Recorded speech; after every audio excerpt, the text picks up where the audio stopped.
Welcome, everybody, to Inspiring Philosophy. I'm your host, Michael Jones. I'm Than. If you don't recognize me, I am one of the new people on the Inspiring Philosophy team. Mike brought me on a few months ago, and Mike's gone. I am holding him hostage for the time being until we raise enough funds to have me hired full time. So I'm going to have Matt, if Matt's here. Matt, please put the donation link in the live stream chat. The website actually is down right now.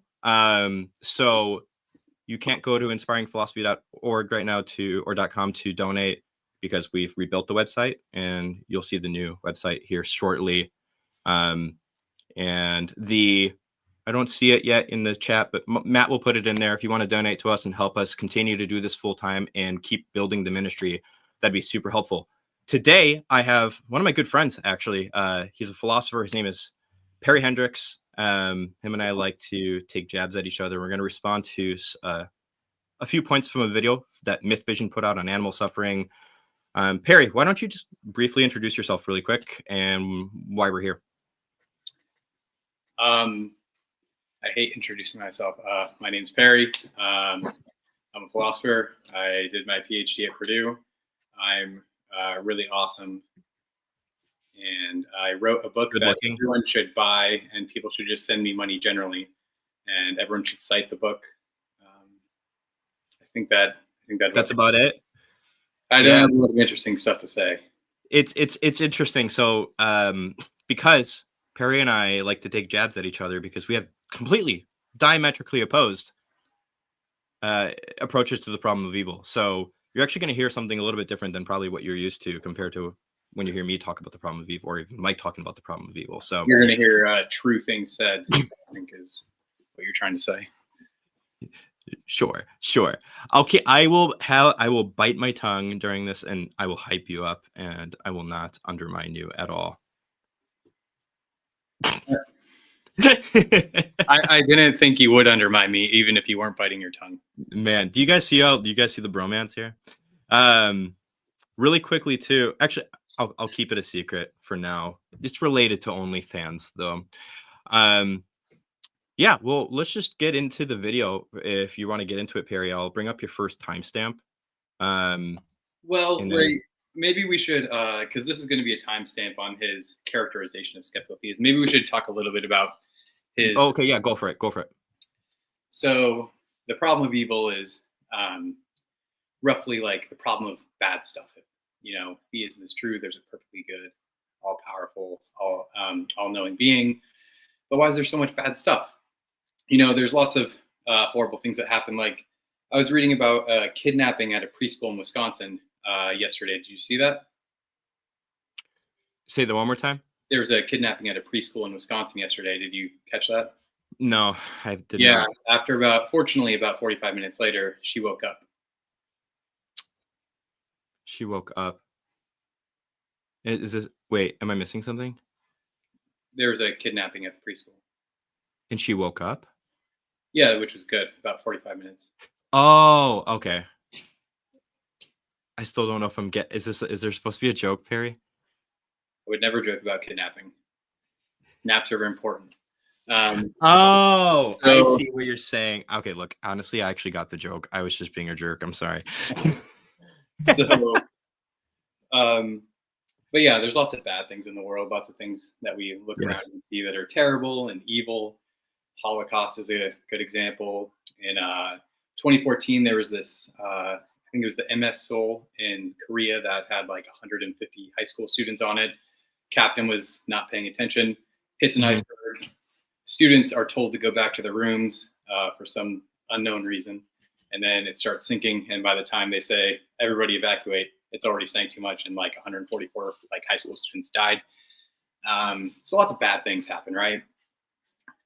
So that's kind of the problem of evil. And it can be formulated into different arguments. So these instances of evil are supposed to be evidence against theism. So they're less likely if theism is true than if atheism is true. And so we have some evidence against theism is the basic thought. And then when we're talking about animal suffering, so those are instances of human suffering. the Holocaust, the sinking of the MS Soul. But in the case of, so a lot of philosophers have tried to give reasons for explaining why God allows these evils. Some people talk about free will, although people talk about free will, but I don't know how popular the view actually is amongst philosophers. Free will? Yeah, Specifically? as the reason for a substantial amount of evil is on account of free will. Maybe some, but maybe that accounts for some evil, but I don't think there's a whole lot of philosophers who think it accounts for a significant amount. Richard Swinburne would be an exception, somebody who thinks that. What do you, really quickly, what do you think, man, I'm not, okay, not to derail everything, but like, have you read Eugen Nagasawa's recent book on the problem of evil? I tried to. I was asked to review what I thought was that book, and then they sent me Global Dialogues in Philosophy of Religion, and I emailed them back and was like, hey, you sent me the wrong book. I'm waiting for the other Nagasawa book, but I'm actually just an idiot and I misread the email, and I agreed to review this other book, unfortunately. So I tried to read it, but I didn't. Fair enough. Okay. Never mind then. I just had a tangential question. Keep going. So yeah, we have this evil in the world, and philosophers develop responses to these problems to try to show that it's not really unlikely that you'd get this evil if theism is true. Some people talk about character building. Some people talk about free will. Some people talk about connection building, like Robin Collins. So there's a lot of responses out there. Yeah. But another response is called skeptical theism.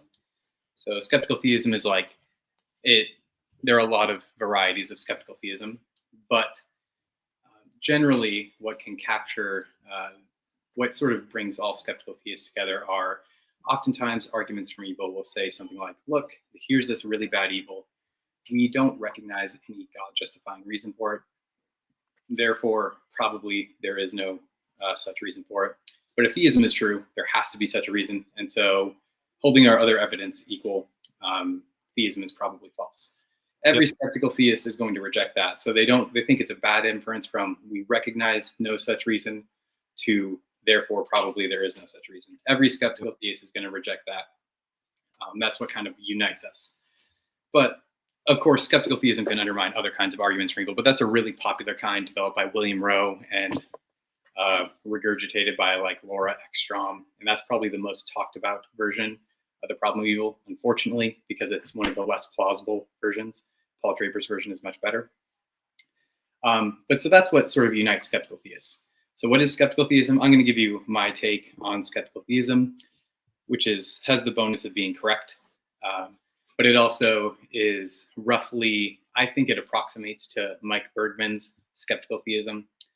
So, okay, here's what skeptical theism is. And I'm going to remove a few bells and whistles from it so it's easier to get. Let's start with a really broad view here, and then we can add stuff on to explain why yours is like more nuanced than that. I probably won't add it on because it's the technical stuff is to address some the stuff I'm removing is just to address some technical worries about probability that we don't get into. We don't have to get into that right now.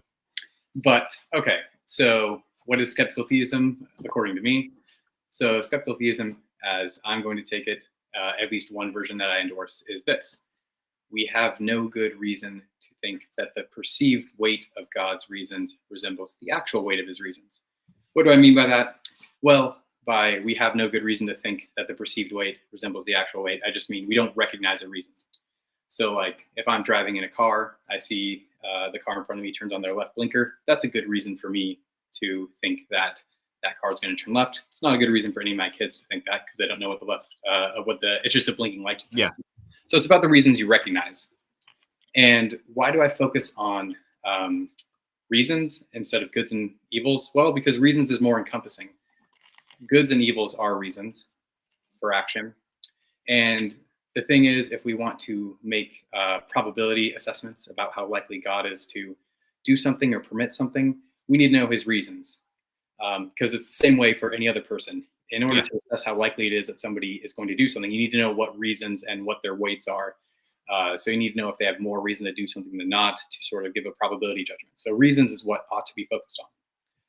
And in the same way, to give an analogy really quick, right? Like in the same way that if there's a murder case and you have suspect X and somebody says, well, why would you suspect this guy? He clearly has no motive to do it, but this person has a motive to do it. You're going to say person Y that does have the motive probably did it over the person that had no motive, yeah, right? and their motive is explained by, like, this person was in debt, so that gives Mhm. him some reason to steal or whatever. Right. So reasons are what matter. All the focus on good and evils, that's fine, but that doesn't like get us. That's not the most important and crucial stuff. And why do I focus on God's reasons specifically? Well, because God's reasons and our reasons are going to be different. Hmm. Um, One reason, so this isn't even controversial, but there's things called agent-centered reasons, where you have a reason in virtue of your relation to other things. So, like, you have a reason to feed children. I have a reason to feed children, hungry children. And if my children are hungry, you have a reason to feed them because you have a reason to feed hungry children. But I have a different reason, namely, they're my kids. And that gives me another reason on top of that. Hmm. So God's reasons will be different from ours, partly because he occupies a different relation to the universe or the world than we do. For example, God has reasons not to intervene, has a reason to refrain from overly intervening in the world to sort of respect the autonomy of the world.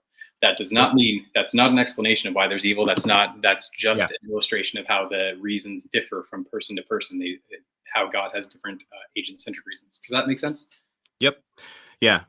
And so can you connect this now to like to the layperson that's not really connecting the dots here or anything like that? Like, why are we talking about this before instead of just talking about the animals and why they suffer and all that stuff? Yeah, that's good. So when we're talking about if animal suffering or any fact is evidence for or against theism, we need to know how likely it is that that fact occurs given theism.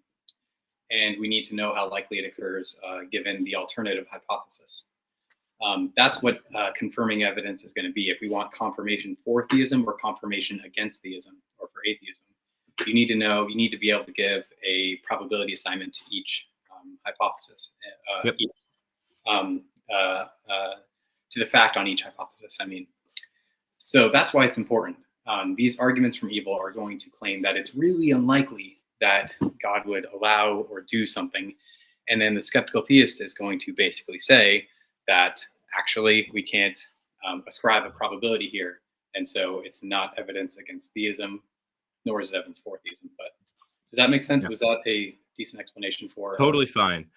And again, just kind of an analogy off the shooting off the hip here, right? It's like back to the murder case, and let's just say we all else being equal, you have person X and person Y as the suspects, and you have no reason to think there's a motive for X or person Y, and so it's like, well, we don't really have any evidence now to say whether or not it's person X or Y, so you can't say none of like this person didn't do it or this person didn't do it in the let's, same way, let's like if we don't have the epistemic access to knowing what God's reasons are going to be doing for permitting something or creating a world in some particular way, you're not going to be able to, you're not going to be able to count this particular data point as evidence for or against let's a put it this hypothesis. way. What if for our suspect we know nothing about his motive? Like Mhm. we have no clue about the relevant facts there. If that's the case, then we don't want to say it's likely he's the murderer. We also don't want to say it's unlikely he's the murderer. We also don't want to say it's middling. We want to say we have no idea. I have no clue what you're winking at me for, but Oh, I'm winking at somebody in the chat. That's all. Keep going. I don't think it's possible to wink at somebody you're not looking at. But That's just. so, so in any case, the basic idea is that in order to say that some fact, whether it be animal suffering or human suffering, is evidence against theism or evidence for it, you have to be able to ascribe a probability to the fact conditional on theism. But Yep. skeptical theism is going to say you can't. Like, here's the thought. I mean, imagine that you see somebody steps on a scale, say Than, and it reads out 500 pounds. Now, you might think that's likely given the way he looks.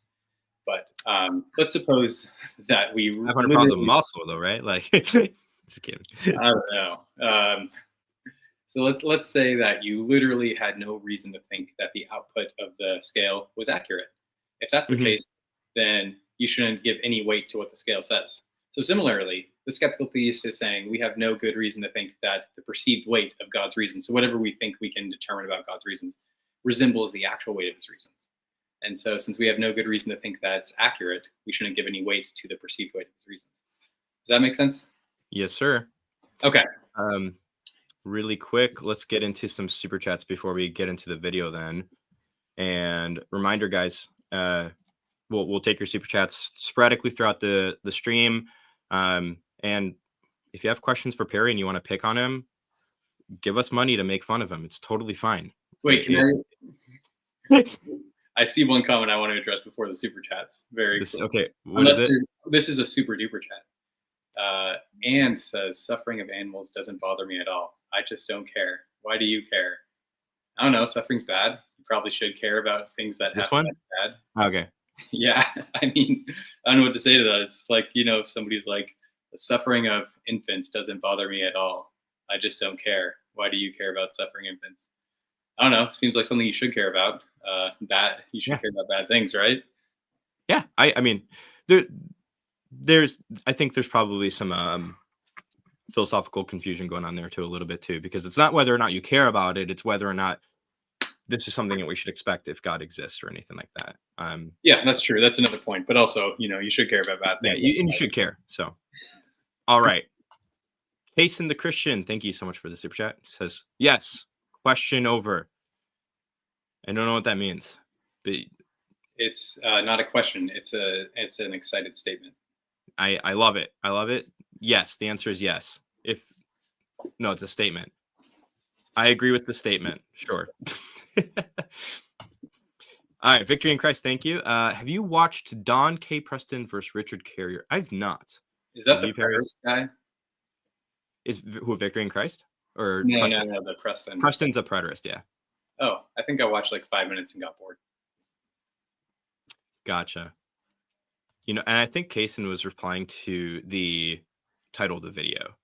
Oh, he's saying that God's biggest problem is animal suffering. I would disagree. No. Well, it depends what you mean by God's biggest problem. Like the most pressing arguments against theism are probably ones that have to do with the prior probability of theism, in my view. Fair enough. All right. Ezra, thank you for the super chat. Truly now it's OnlyFans. We have something special coming for you guys that love the Perry. You don't know what's going on here, do you? You know what OnlyFans is, right? It feels weird to say I do, but I do. I've not used it, but I know what OnlyFans is. It's a very weird question to ask someone. All right. I'm adjusting your mic volume, by the way, because some people said it's low. So people in the chat, I just adjusted his volume. If it's still low, tell me and I will adjust it some more.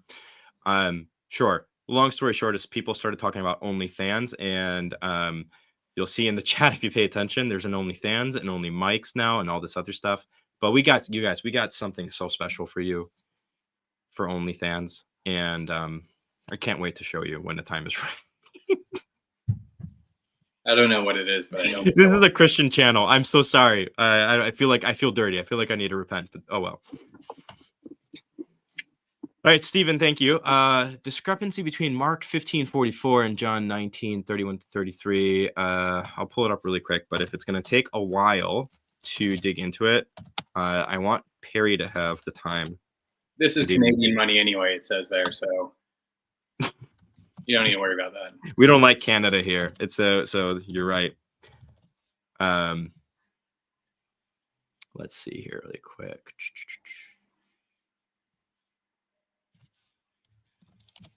Boop, boop, boop. This is why it's trouble. This is why Mike hired me too, because while I do this stuff, Mike can talk to you. Certainly wasn't for looks. No, there's a reason why we have OnlyFans. It's because I'm the eye candy, apparently. I'm the person to be objective. Okay. Okay, let me read this right. Pilate was surprised to hear that Jesus was already dead, summoning the centurion, asked him, now is the day of preparation. Oh, this is just about what day Jesus died. You're wondering about. If that's true, read the Greek when it says this is the day of preparation. It actually agrees with Mark's gospel. The Greek for day of preparation is paraskevê. Badaskavi is literally Friday. So they agree. Jesus died. John agrees with the synoptics on when Jesus died. That's the long story short. We also have a video here on Inspiring Philosophy about John disagreeing with the synoptics, or whether or not John moved the date of the crucifixion. Look for that as well. There's some more detailed treatment there if you want to dig into that a little bit more. All right, we'll do one more before we get to the video. Do you see the name of the person that sent this in? I don't know why that broke me. Perry's just all stoic. My dog is fat and ugly. Thank you for the super chat. A guy in the comments of IP's last Insta post went on a schizo rant about the age of the book of Daniel. What is the evidence for Daniel being early? Love you guys, by the way. Keep up the great work. So I've personally not done enough research on this topic to want to talk publicly on it. If you do email me, than@inspiringphilosophy.com, I can send you a few different things on this topic if you want to get into it. We will have a video sooner or later coming up on how we view this, but it's still in the works. We have so many projects we're working on. So again, just email me if you have a question for now. All right, Perry, you ready to get to the first timestamp of Derek's video, or? Oh, one more warm-up thing before that. Okay, so go ahead. just bring it to animal suffering. So arguments from animal suffering are going to have usually the same structure as an argument from human suffering. Some may take this no-seem approach that I described before. They might talk about some horrific instance of suffering, like factory farms or something like that. Like there's horrible things, like some animals are like tortured or something like that. We don't see any God-justifying reason for that. So probably there is none. So if theism is true, there has to be one. So other evidence held equal, theism is probably false. Alternatively, you might go the Draper route and just suggest that the pattern or pain distribution within animals and its functional roles and so on is less likely given theism than given alternative hypothesis, because on theism, there's lots of ways God could have orchestrated pain to work among animals that didn't result in lots and lots of suffering. So it's more likely given this alternative hypothesis than it is on theism. So it's probably evidence against theism. So those are the two ways you can do that. But obviously, skeptical theism is going to come into play here.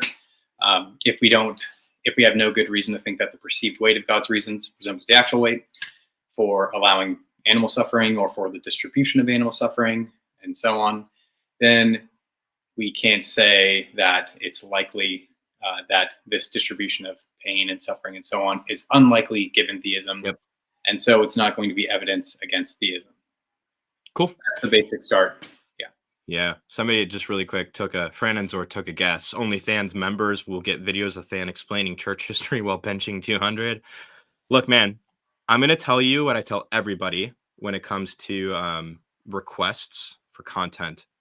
If you want to see videos of me doing random stuff like this, just make it known that you guys want this, and Mike will make me do it. And I have no other choice but to do it, because Mike is my magisterium and I have to follow the infallible Pope of Inspiring Philosophy. Can you bench 225? Yeah, I can bench 225 for about 8 to 12 reps, give or take, right now. I was going to say you should never trust a philosopher who can't at least bench 225. Untrustworthy if they can't. At least when they were young. At least when they were young. Okay, yeah, I'm not in my prime anymore, Perry. I used to be able to bench about 405. Clearly. So. Okay, well, let's move on. All right, so here's the first timestamp. I'm going to give like a 10-second buffer here, just so people can kind of pick up on context and stuff like that. And if we need to explain a little bit more about what's going on here before we respond, I'll have you do that. Sound good? You asking me? I thought you were talking to the audience. You, yeah. Yeah, so is this our buffer right now that's currently happening? Yes. Do you want to explain the context for a little bit here? So the context is this first clip is going to be Phil, which is probably short for Philip, explaining skeptical theism. Yeah. Are you familiar with Phil's work at all, or? Am I familiar with it? familiar with Phil? So I have read his paper, and I've seen Okay. a couple of I've seen enough videos of him to know that he has a British accent, which makes him sound a lot sharper than me or you or any of us American scum. It's not that hard to sound sharper than me. I'm too much of a bro. No disagreements here. All right. Well, we'll play the clip and we'll get to it. Just tell me when to stop because I have the timestamp here, but maybe there's more that you want to play. What do you want me to say to mean stop? Just say, Than, you're ugly, and I'll stop. Okay. Way that Christians have tried to reply to the problem of suffering, or animal suffering in particular. And there's this thing called skeptical theism, where the idea is a bit of a weird name. It's not skepticism of theism. It's skepticism that we can know what would be good, if you like, the whole arc of history. So when we look at something that appears to be bad, we can't conclude that it actually is bad because we don't have what they say is epistemic access to all the relevant consequences of these actions. So we don't know, God, we're going to assume if we're theists that God has a good reason for all this, but we don't know. We'll just say, look, we don't know what it is because we're not smart enough to know. We're like, the amateur chess player playing against the grandmaster who makes a weird move, and you don't understand why they sacrifice their queen, but trust me, there's a reason. Now, when we apply this to the problem of divine, that's good. Than, you're ugly. No, there you go.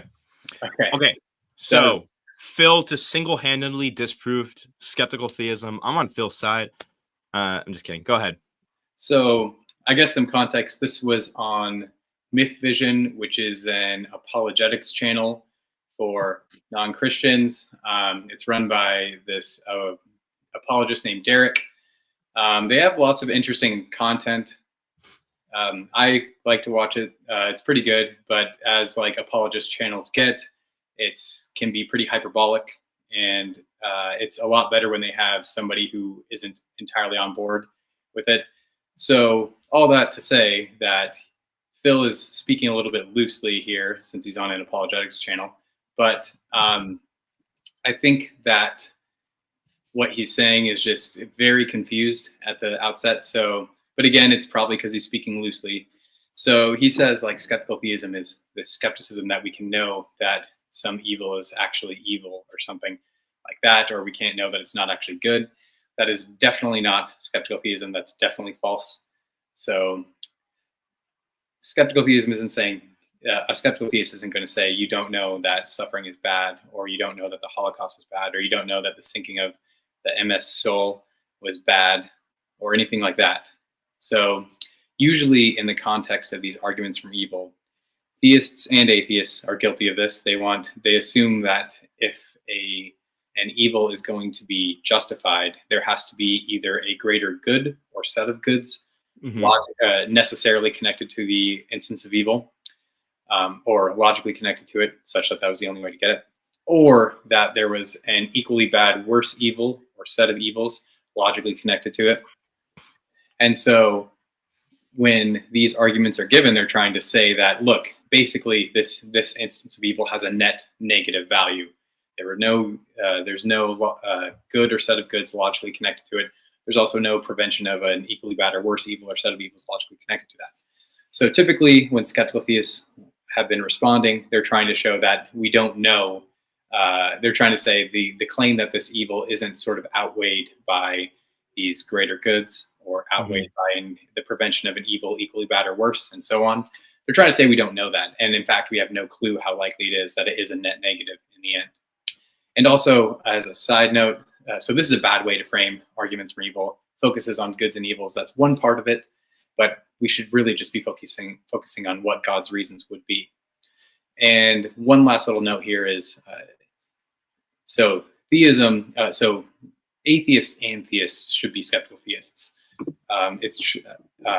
Even though it's got theism in the name. And also, if we're looking to play the blame game with a name, this name is owed to Paul Draper in like a 1996 article. He regrets that name. He regrets the name, but I like it. I like the name. So let's address this a little bit, because like to be fair to Phil a little bit here, why is it that Phil might be saying this about skeptical theism? There's got to be some sort of reason or explanation as to like why he's characterizing it this way, other than him just trying to be uncharitable or like, right. Yeah, He's so probably heard something or run into something that's typically associated with skeptical theism that you want to correct here. well, I think he's just speaking a bit off the fly because he's on an apologetics channel and wants to give a quick Rather than like a real scholar channel, like Inspiring Philosophy. Yes.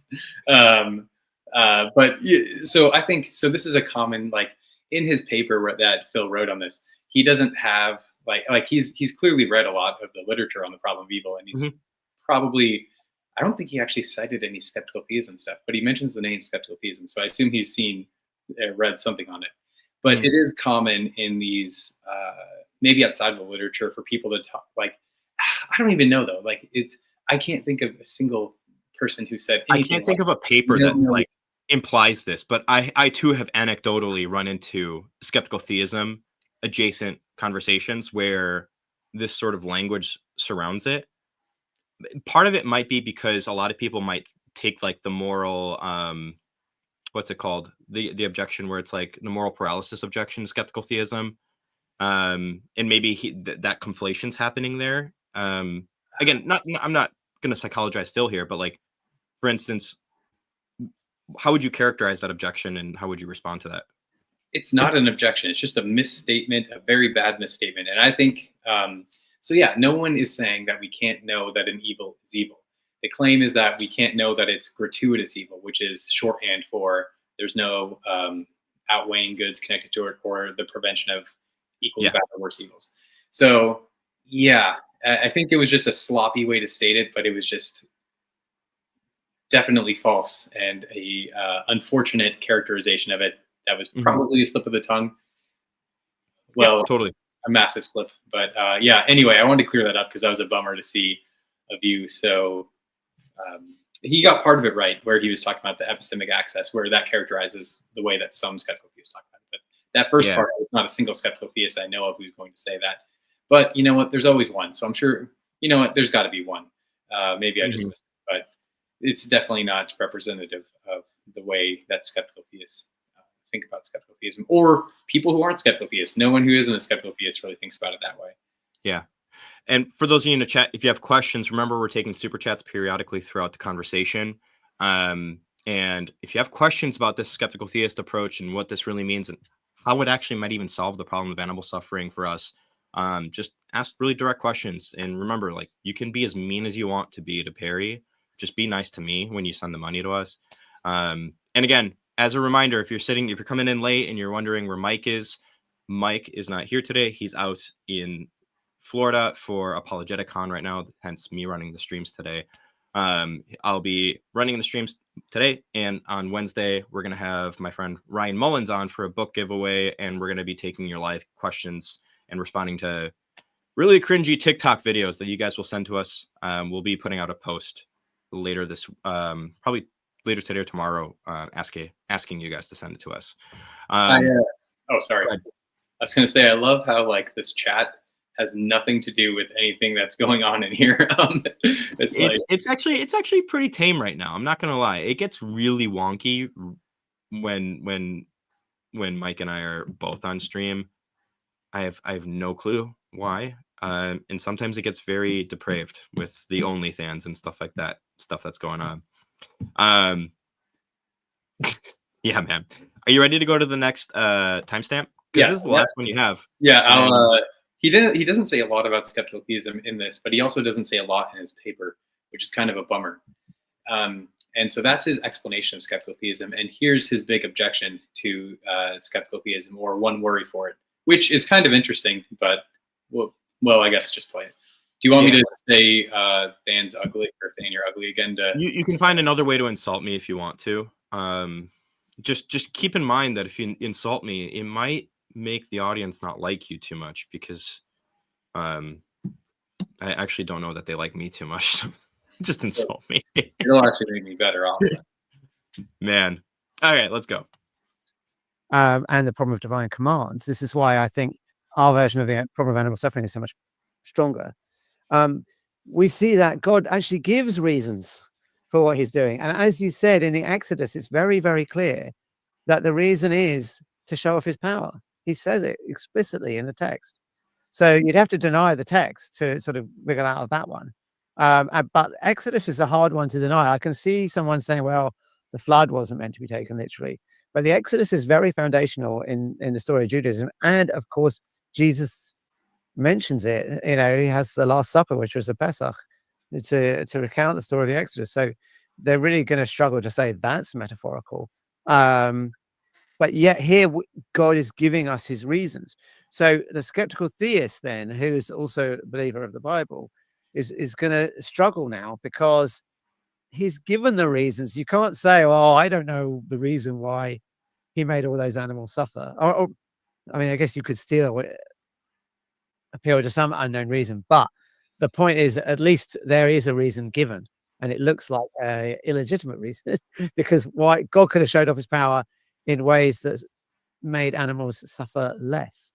You know, he could have moved the stars around. He could have created fire in the sky. You know, he could have written a message on the moon or so. Who knows? You know, you know, you look up and you see text. Or he could have just not hardened Pharaoh's. And you're very ugly. It made it a little bit worse this time. Thank you. So yeah, I'm interested to know what your response is here, because like with my framework, I have a host of responses to this, and we dug into this on the channel already. So from the skeptical theist position, how are you going to respond to something like this? Like, what are the issues here? Yeah, so first move, I like this little argument. I think it's clever. It's something new, although it's not really I wish it would have been developed more in the paper and in his little chat there. So I like it in that it's clever, but I don't think it's a good argument for this reason. So it's true. So he's talking specifically about I forget which particular passages he has in mind in Exodus, but there's a reason given. It's to show God's power, why something was commanded that resulted in the animal suffering. But I mean, notice that giving a reason doesn't mean that you're giving the reasons. So the thought here is that, and also I have a side comment on that, but so the point here is that just because a reason's given doesn't mean it's the reasons or that there aren't multiple reasons. So I guess the thought is that we have, why would we think that a reason given is representative of the actual reasons? You know, presumably Phil would say something like, well, look, he wants us to understand his reasons for commanding this or for such and such an action. But it's not clear that why we should think that. For one, like, what's the purpose of the Bible? It's not clear that the purpose is to give a full account of God's reasons for all of his actions. It's not clear that for the actions in Exodus that we're supposed to have a full account. And yeah, there's no real good reason given to think that this is the representative reason, or this is the reasons given are representative of the actual reasons God would have for providing for some actions that caused animal suffering. Like, you know, I might tell my daughter that I'm going to take her to the grocery store. Mm-hmm. She says, why? I say, well, because we need to get some food or something like that. That's one reason we're going. But another reason is need to get out of the house. Another reason is, well, one of her friends will be there and we're going to meet them and go do something after that. But I'm going to surprise her. So the fact that you give one reason for something doesn't mean that you can, that you're going to understand, or that you're giving all the reasons. Also, there can be times where you can't understand the person who's receiving who's hearing what the reason is, wouldn't understand the other reasons in play. So if you had like a kid that had cancer or something, and they were getting chemotherapy, you wouldn't like tell them like, look, we're going to put this poison in your body. It's going to have such and such effect and give you a chance at living. You might just talk about it as medicine or something like that, or whatever. If I'm understanding Phil correctly here too, I guess I have a few different concerns. One is I actually agree with what you're saying. If I'm going to simplify what you said, right, like in a really not nuanced way, isn't it just fair to say that like even if an agent gives some reason for doing one particular action, it's not going to be representative of the reasons for that agent doing any other action necessarily? Like, For instance, I go to the gym, and the reason I like to go to the gym that I might give you is because I like to get stronger and have muscles and blah, blah, blah, blah, right? But I gave you a partial explanation of the reasons I have for going to the gym. But like another reason is like I like to look good for my wife. Another reason is I need to pay the bills, and OnlyFans is only going to be successful if I have abs, right? And so the main point is like, yeah, I might have some reasons and I might tell you some reasons, but it might not be a holistic explanation of the totality of my reasons. Another angle on this too would be like a hermeneutical one / philosophical one. Like I don't know what passages he's pointing to specifically, but like if you look throughout the narrative of Exodus, there's more than just God's power being put on display, right? And for instance, you might even have some sort of like hierarchy of reasons. So for instance, God wants to show his power. Well, why does God want to show his power? It might be because he wants to show that he is the one true God, and that the God that the Israelites worship is the living God, and the other ancient Near Eastern like compatriots or competitors of Israel need to submit to the one true God and reject pagan idolatry, right? And the reason why God shows power is because of that like meta level concern that he has, or something like that. It could be, or so yeah, it could be. It also just might be that we don't really know. Yeah, 100%. That's the whole point. Like I think what I'm trying to unpack here is like whether or not you're a skeptical theist or not. The concerns of this type of an argument, I feel like there's so many different responses to this that I'm just not finding it too probative. And that's all. Here's though an objection that Phil or someone else might make is like, look, with what you're saying with skeptical theism, you're making it unfalsifiable. It's not like we can't, make any predictions about God or anything like that. But notice that isn't really what skeptical theism entails. So first, like this, skeptical theism is undermining certain motivations for different arguments for theism and against theism. So if your argument is relying on the perceived weight of God's reasons for something, then it's going to undermine that kind of argument. This doesn't mean there aren't any other ways to undermine, get evidence for or against theism. It just means that this is a bad way to do it. So it doesn't have the result that theism is unfalsifiable. It's like if we're considering the hypothesis about, whether there are atoms, and you go and you lick a wall and you say, I didn't taste any atoms, and you lick a chair and you say, I didn't taste any atoms. And I was saying, well, look, licking things isn't a reliable way to confirm or disconfirm the hypothesis that there's atoms. And you were to say, well, look, your atom hypothesis is unfalsifiable. That's obviously not right. The point is that the methods that you're using are bad ones for this project. And so nothing in there entails it's unfalsifiable. It just means the methods used are bad and you should find new ones. Yeah, awesome. I love that. Okay, so we're going to take a little break here to remind you guys really quickly that we are indeed still fundraising. So that way Mike and I and Matt, our social media guy, and our editor, our whole team can be on staff full time so we can continue to give you guys valuable content. As a reminder too, if you didn't hear it on the last live stream that Mike and I did together, we are also fundraising because I'm putting together a conference, and there are going to be some really cool names there and some really cool topics there. So if you guys want to help us be able to run the conference, be sure to click on that link. And if you want it specifically for the conference, you can click one-time donation, leave a comment, say for conference, and it'll go strictly to our conference budget, as well as we continue to fundraise and everything to get you guys the right speakers and all these other things. With that, click on that link. I'm also going to play a short ad for you guys. Otherwise, Matt, our social media guy, will punch me, and I don't want to be punched. Some people claim that Paul never believed in a physical resurrection of Jesus, but instead merely escaped the physical world and became a god, much like the Greco-Roman gods of Jesus' time. So are they right?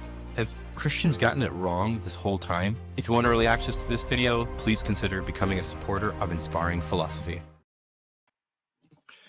Wasn't that riveting, Perry? Did you? The narration was a bit forced. The one. Dude, I'm still cultivating that. Okay. For the audience, you guys, if you saw that and you're wondering what's going on, that is going to be the first video that I'm actually going to be publishing on our channel here at Inspiring Philosophy. And it's going to be a little bit of a different style than what you might be used to compared to my old stuff when I was exploring reality. The video is going to be about the nature of the resurrection body of Jesus. So if you want early access to that video, you can join to get early access through that Give Butter link that Matt is putting in the chat. It's also pinned as well. Or if you're a Patreon member, you can also get early access as well. So with that, Perry, we talked about a lot today, skeptical theism, what it is, what it isn't. If you were to kind of give like a few sentence summary of why this solves the problem of animal suffering and why the objections that Phil gave here don't work, what would it be if you had to condense everything and kind of give it like an elevator pitch? So the problem of animal suffering, when formulated into an argument, is going to claim that facts known about animal suffering are unlikely if theism is true, and they're more likely given some alternative hypothesis. But skeptical theism is right. And skeptical theism prevents us from ascribing a probability to these facts, given theism, to these facts about animal suffering, given theism. And it just follows from that it's not going to be evidence against theism. Insofar as that's solving the problem, I don't know. I mean, you might think it's solving it in the sense that it means it's not evidence against theism, but another problem isn't solved because it's like, well, why is there all this animal suffering? Yeah. But it means it's not evidence against theism. That just follows from it. Also, I guess I should add that everybody should endorse skeptical theism, whether you're a theist or an atheist. Why is that? Well, because skeptical theism is the default position. It's definitionally true. And so the skeptical theism says we have no good reason to think that the perceived weight of God's reasons for allowing some horrendous event resembles the actual weight of his reasons. Why is that definitionally true? Well, because it's going to be true that we have no such reason until we're given such a reason. And so everybody should accept it until unless you're given this reason to reject it, because that's just what the position says. It just follows that's true by default, which is kind of nice. But it also makes it super easy to refute. Unfortunately, there's very few objections to it, and the objections that have been given aren't very good. As for why Phil's objection fails, well, he says, look, there's these commands that entail some kind of animal suffering, and God gives us his reason for doing so, and it doesn't look like a very good reason. And why that objection fails is, well, because a reason is given, it doesn't follow that the actual reasons or all of the reasons or a representative weight reasons that are representative with respect to weight are given, and so that just doesn't work. So anyone, theist and atheist alike, should not think that's a good objection to skeptical theism at all, or just an objection to that particular divine command. Nobody should think that's a good objection. Awesome. All right. So we're going to take some more super chats here in a little bit. We're going to transition also for a little bit after this now. As a little surprise, we haven't talked about divine hiddenness in quite some time here. And Perry, you recently wrote a paper on divine hiddenness that I actually liked a lot, which is different than your skeptical theist approach. I'm just kidding. I actually really liked what you had to say in this divine hiddenness paper. So do you want to give us the title of that paper really quick, and then we'll go into super chats? The title of the paper is Pointless Atheism.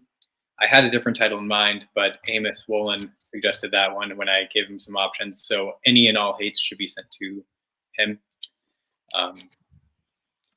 Fair enough. And I'm actually gonna put the link to that paper in the chat, and then I'll put it in the description of the video. I forgot about that. So if anybody wants to read it, they can. But we'll dig into that in just a moment. I'm just getting people primed, getting the gears running, all that stuff. And yeah, all right. So we were last super chat we took. Was it this one? Okay. So only Mike's. Thank you for the super chat. Sorry guys, I had to go solo today with the winky face. What does that mean? What are you soloing? Speaking of solo, really quick, Perry, do you like anime? Do I look like I like anime? you look really good looking, and like you have a social life, and that people like you, and you're not like socially awkward. So I'm gonna say, yeah, you do like anime. I thought you were going with the. No, I don't like anime. Damn, that sucks. Okay, never mind. I guess I like anime. Do I look like I like it? Don't answer that question. The word solo just made me think of the anime Solo Leveling, and it's just like been so cool. And I was just really hoping you and I would connect over that, but I feel like being accused of looking like if somebody tells you you look like you like anime, that's like a slur. wow. So do you so the fact that I like anime, do you think that I look like the slur of liking anime? I think much less of you. That's not really meaning much, to be honest with you. There's not much.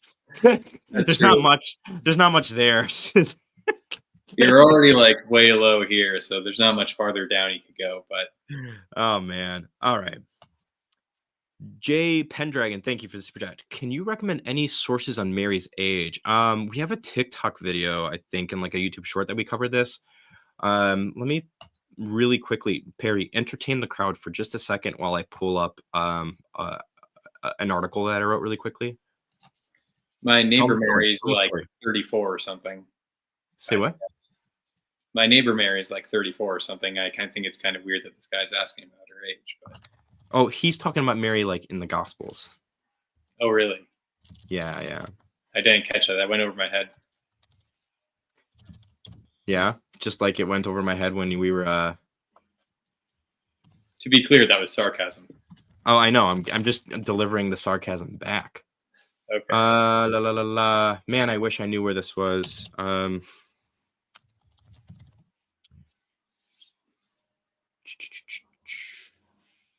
Tell you what. I will get back to you on that. This is another one of those things where I think you could email me on this. If you type in Inspiring Philosophy, Age of Mary, I'm sure something will come up. But if you email me, I can point you in some directions. Because at the end of the day, I actually think the Age of Mary is taken for granted. A lot of people like to say she was 14 or something like that. I think we have strong evidence to suggest that she was probably around 18 or a little older, given the cultural context of her time. Question on that. Yeah. When you say strong evidence, what probability are you assigning there? I'm not assigning any particular probability. All I'm going to argue is that the what? Give me a range. Give you a range. Strong though. I want to know what strong evidence. Yeah. So like, okay, so if you were to broadly have two hypotheses, under 18, over 18, I'm going to say that the probability that Mary was over the age of 18 occupies at least 60% of the probability space. Okay. Are you curious about that, or do you have objections? No, or I'm just curious to see what you consider. At least one, 60. curious how strong you thought the evidence was, and two, what strong evidence meant for you. Yeah, I think we have a really strong cumulative case. And well, no, you don't, because you said 60%. So that you don't think well, that's me trying to be epistemically humble, okay? No, that wasn't epistemic humility, because I asked you to assign a weight. That's dishonesty.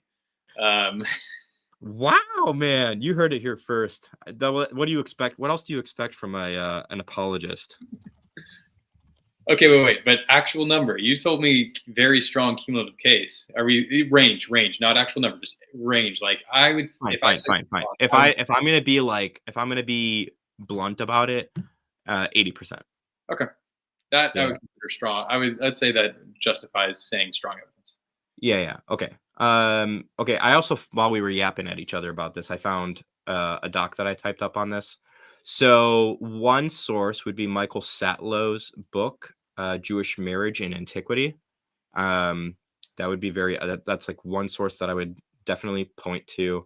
Gordon J. Wenham is another scholar that talks about this as well.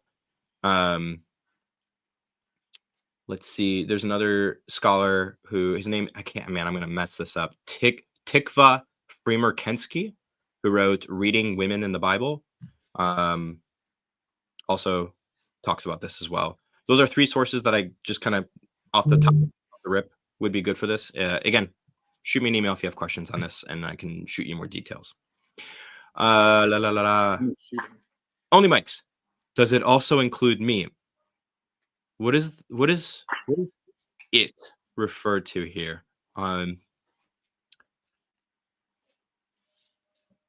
Yes. I hope I hope I didn't like agree to committing adultery or something there. That's my only caveat. Like if saying yes to that means like some sort of immorality, I'm out. What if it means like something good? Like you have to donate all of your money to Oxfam. That'd also be kind of a bummer. Yeah, or Canada, or you have to move to Canada. Yeah. Okay. Would you say that God's infinite knowledge of the future and potential outweighing goods makes his reasons inaccessible to us? Perry?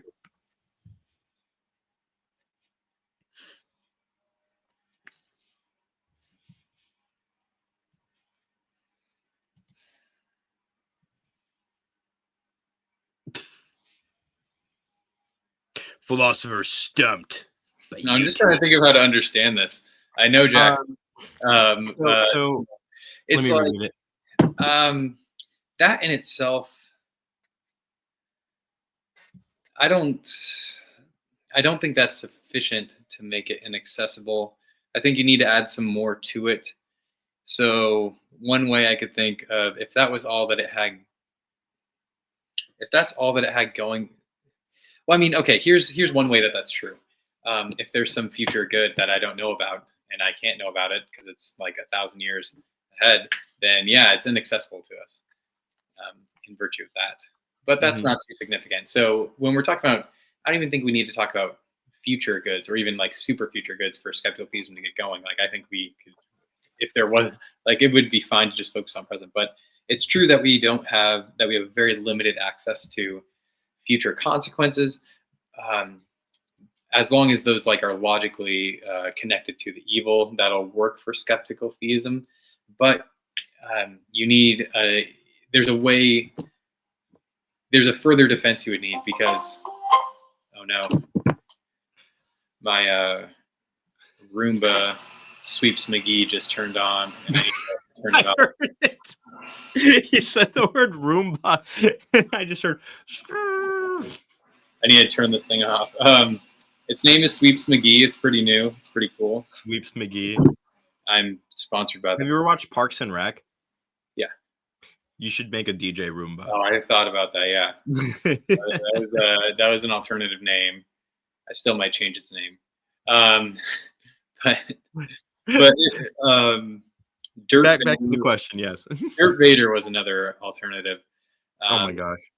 But okay, so I was going to say, like, when we're talking about the vast unknown future consequences of actions, a very good objection to skeptical theism, probably the best objection, is that you can use. I'm not going to really get into it because it's a bit technical, but I'll at least point that it's there. So you need to. Somebody could use the principle of indifference or one of its variants that aren't demonstrably false, and address if skeptical theism was just based on future consequences or something like that.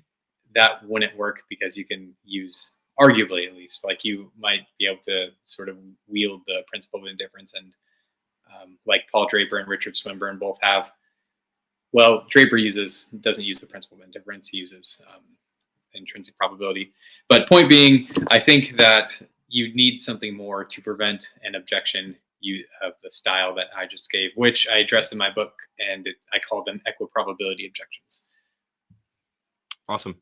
All right. We will get to more super chats in a little bit, you guys. I'm going to put that one away. Okay, Perry, explain to us the problem of divine hiddenness, why it's a problem for Christians, and what your new paper does to either solve the problem or make it not as big of a problem. Okay, so I will get to my paper. I'm going to mention a few things before that on divine hiddenness. So divine hiddenness, there's an argument for against the view. So the argument from divine hiddenness, or the hiddenness argument, is used as an argument against theism if theism is taken to include the view that God is all perfectly good, perfectly loving, and all powerful and all knowing. So the thought here in the argument from divine hiddenness in its roughest form, and I'll explain it a little bit more after this, is that if theism is true, then we wouldn't find any non-resistant atheists. That is, people who aren't resistant to believing in God, but yet who still do not believe in God. Side note here, I'm not using the traditional terminology that accompanies the divine hiddenness argument, which speaks of non-resistant non-belief. That is one of the ugliest terms. It's very aesthetically displeasing. It sounds terrible. I don't know how it ever was published. I don't know what anyone was thinking when they started using that terminology. It drives me crazy. No one should ever use that phrase, and they should talk about something different, like pointless atheism, or in this case, non-resistant atheism. And atheism takes broadly to mean just non-belief. Yeah. So to clarify, when you're talking about non-resistant belief or pointless atheism, are you talking about the same thing that like Alex O'Connor says when he calls himself a non-resistant non-believer? It depends on what he meant by that, but I'm going to assume he means that he's somebody that might say like, "Hey, I'm open to belief in God. I want there to be a God. I'm just not convinced that there's evidence for God's existence, and so I can't believe that God exists." Yeah, so he's not resistant to believing in God. Yeah, that's what I mean by non-resistant atheism. That's what I mean. Someone who doesn't believe in God, but who would do so happily or something if they came across some evidence or something like that. So the basic thought of the hiddenness argument is that if theism is true, we wouldn't have this non-resistant atheism. But hey, we do have this non-resistant atheism, and so theism is false. And what motivates this? Well, I'm going to be, and let me also add, so this is supposed to be J.L. Schellenberg's version of the argument, which is unfortunately the most discussed version. And I say unfortunately because it's just the least plausible version of the argument around. It is like, there's much better versions of it. Well, I'm getting too worked up. It's not plausible. It's stated far too strongly, and I'll explain why in a second.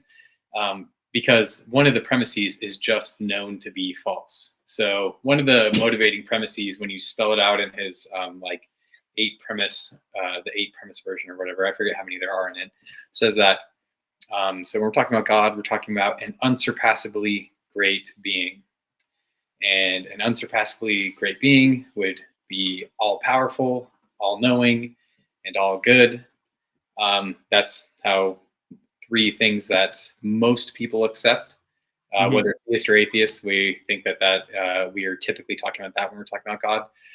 But then the thought is that an unsurpassably great being would be unsurpassably loving towards each creature that it has created.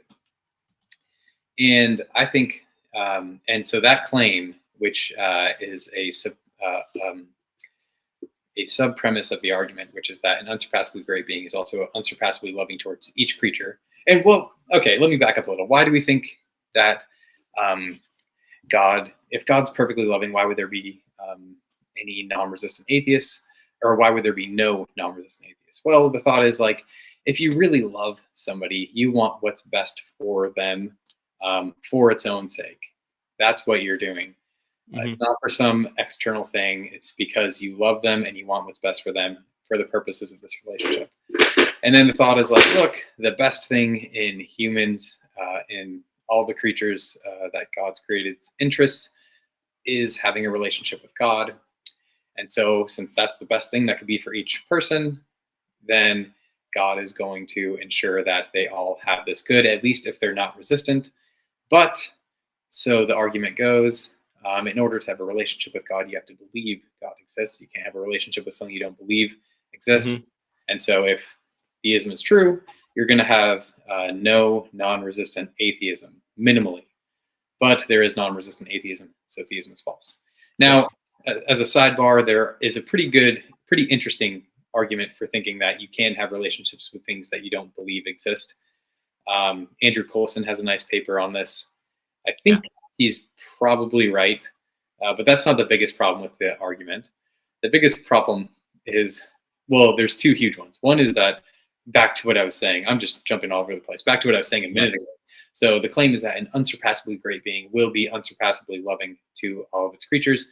I say that premise is known to be false. And why is that? Well, because there's such thing as loving something too much. So imagine that you are stuck with, like you're out camping with your daughter in the desert and your dog, and you become stranded. The rescuers aren't going to be able to reach you for a pretty good amount of time. All three of you are starving, and you all three will perish if nothing is done. Except there is one thing you could do. You could kill your dog and eat it and you and your daughter would survive until you are rescued. So I say in that case, if you didn't kill your dog, you would be loving it too much. It'd be a vice. You would to perfectly love it would mean that you would kill the dog. To not kill the dog out of your love for it would be to love it too much. And so an unsurpassably great being doesn't necessarily mean it's unsurpassably loving. It means it's perfectly loving. And perfect love has all sorts of, that doesn't mean, well, yeah, let's put it that way. So an unsurpassably great being isn't necessarily unsurpassably loving. It depends on all sorts of facts that are going on in the world, whether it is. Yeah. And here's another example. Like suppose that you are, and I'm stealing some of these examples from Hud Hudson. So imagine like you are on a boat and you're in the Arctic and you run out of steam or gas. You're stranded there. You're waiting for rescuers. Everyone's really cold and they're going to die if they don't heat up before the rescue boats arrive. The thing is, you have these paintings you really love. You really love the paintings. You love them so much. But the only way to start a fire and have that and warm yourself up is to burn those paintings. If you love them so much that you don't burn them, you love them too much, and it's not perfect love. And so being unsurpassably great is going to entail being perfect, but being perfect does not entail being unsurpassably loving. It entails being perfectly loving. And so these are two examples that are meant to show that unsurpassable love isn't perfect love. Perfect love can be surpassed, but it's in a bad way. And so I say that premise of Schellenberg's is known to be false. So that's a minor, I mean, it's a major issue, but it's a minor, I think it's just clearly false. And that's why evidential versions of the argument are better. But here's another problem with it. So the idea is that a perfectly loving being is going to ensure that all creatures believe he exists who aren't resistant to believing he exists. And I say that's definitely false as well. It's only true if you add in a qualifier, like which is if you state it this way, God would not allow non-resistant atheism unless there were a reason for allowing it, unless there was this, unless he had a good reason to do so. I think that qualifier is in there is necessary because we know of cases where people do allow others to not believe that they exist, even though because they have a good reason to do so. I mix that up. And so here's an example of that taken from probably the philosopher with the coolest name, Dolores Morris. She's a genius for pointing this out because I think it's pretty shocking that no one had pointed this out before. But there are lots of cases where where you can be perfectly loving towards your child and yet allow them to not think you exist. She's using this in a slightly different context, but it applies exactly to this one as well. So you have some children. Have you done sleep training? Yeah. Oh, yeah. Yeah. So you can perfectly love your child and let them cry through the night. Yeah. And we don't know what babies believe. When you aren't in their sight, they might cease to believe you exist. I don't know. Who knows? And especially I think we have good enough evidence to know that at least within the early months of infanthood, that babies kind of forget you exist. They'll remember you when you come back and stuff like that, but the object permanence isn't there yet. Yeah, I mean, even if this weren't the case, we could just think about a hypothetical world where they actually did. But Yeah. If the science is there, so much the better.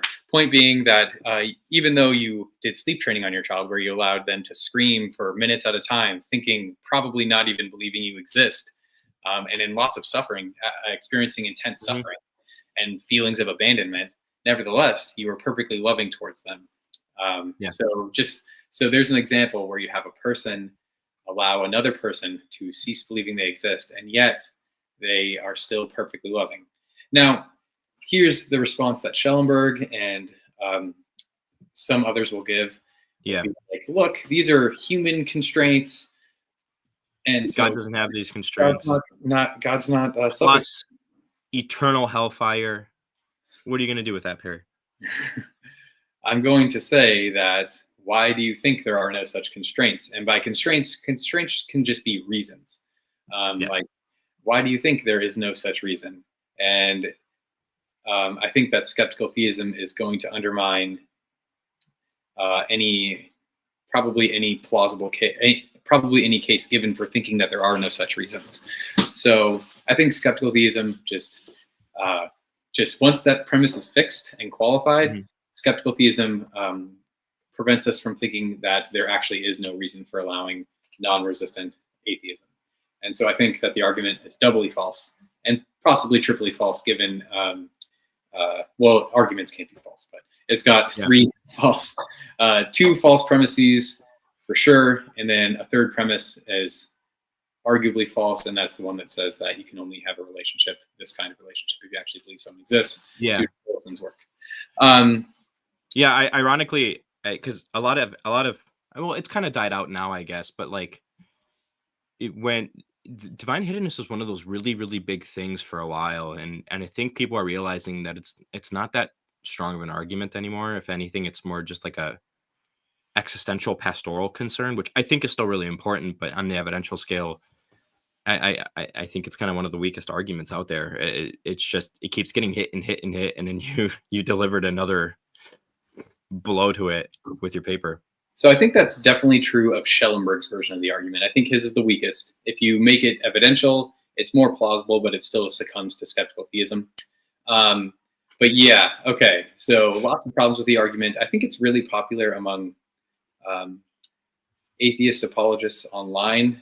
Yes. It's got some, I don't know how popular Schellenberg's version is among philosophers. For some reason, that's the one philosophers are always talking about, which is unfortunate because there's so much better versions to talk about. Charity Anderson has a book she's writing on it that's going to be addressing an evidential version of it, which is good to hear. But yeah, I just think that version just has so many weaknesses, and but other versions are better. But okay, I also want to add in one other point here that I'm going to not steal. I made this point in a different paper, not the one you're talking about, but suppose that you think that this argument is true or correct. Arguments can't be true. They can't be false. I need to stop spreading this misinformation. Suppose you think this argument is correct. Suppose you think it's sound. If that's true, then you think that if theism is true, then God will ensure that all non-resistant atheists, well, that there would be no non-resistant atheists. Everybody who wasn't resistant would believe God exists. What follows from that? Well, it follows that your belief in God is going to be produced by a reliable belief-forming mechanism, because God is going to either directly cause it, or he's going to create us with brains such that we're going to produce belief in God, that's such that they're designed to do that. But here's the thing about that. If that's true, then Reformed epistemology is right. So Reformed epistemology is basically the view that it's you can know God exists without having an argument for it. And that's because your belief in God is going to be properly basic, meaning like properly basic beliefs are basically justified basic beliefs. And a basic belief is one that you just sort of have. It's not based on an inference or argument. So I believe that there's a TV in front of me, not because of an argument or some kind of inference. It's because I see it. I believe that there are other minds in the world because you have some sort of direct acquaintance with it, right? Like, I'm using the term very loosely. Okay, this is a you could say direct acquaintance, but you could. But I mean, that's one particular theory. I don't endorse that, but that's one way to view it. And this is mainstream epistemology. Like, if a belief is formed in the right kind of way, if given the externalist view, then it's going to be justified, rational, and can amount to knowledge. And so anyone who thinks that the argument from divine hiddenness is plausible, it has to be a Reformed epistemologist. They have to say that belief in God is probably rational if theism is true, and probably warranted and can amount to knowledge if theism is true. So anyone who buys this argument should be a Reformed epistemologist, which is good because Reformed epistemology is true, is correct. So that's one entailment of this argument, which I think is interesting. Okay, and so far I've explained the argument, said why it's two premises. It's wrong in many different ways. What was that? You've explained why it's wrong, or doesn't work in many different ways. Yes, and then one entailment of it is that you should be a Reformed epistemologist if you like the argument. I have a paper where I lay that out called Divine Hiddenness and De Jure Objections to Theism. You can't have both. And let's see. Sorry, what were you going to say? Yeah, no, you're good. Which, again, for anybody that does not know, the basic idea for Reformed epistemology is that it's a fancy way of just saying that you're rational in believing in God even if you don't have an argument for God's existence, because God's existence might just be the type of belief that is properly basic in the same way that you can say you can believe other minds exist even though you can't prove other minds exist. And you don't believe in other minds because of an argument either. That's exactly key. And also, let's add this. So if you had a really good reason to think theism is false, then that would undermine your justification for being a theist, even if Reformed epistemology is correct. So it's contingent on that. Just like I have a TV in front of me. I believe that there's a TV in front of me, and it's basic and properly basic at that. But if I just found out that I took a hallucinogenic drug that makes me hallucinate TVs, if I have good reason to believe that, then my belief is undermined. So Reformed epistemology doesn't mean anything goes. It means that certain beliefs are justified in the basic way until or unless you have a reason to doubt them. And okay, so what's next? I want to talk the paper, right? Yes, the paper. So that I'm going to pause you. I'm going to pause you for a little bit there, so that way you can get your mojo together, ready for your paper, because we covered a lot right there, and we'll give people a chance to ask some questions specifically related to this. I am going to remind everybody again, we are fundraising still. The link to donate to Inspiring Philosophy is pinned in the live stream chat. And before Perry starts talking about his paper, I'm going to show you guys another wonderful video, so that way Matt doesn't beat me up. Are you searching for a deeper understanding of your faith? Inspiring Philosophy is your go-to resource for exploring the rich tapestry of Christian thought. From biblical archaeology to philosophy of mind, we dive into the topics that matter. Our content bridges faith and understanding, offering insights into God's existence and the reliability of the New Testament. Join a community where faith meets reason and discover the answers you've been seeking. Inspiring Philosophy, where faith meets understanding.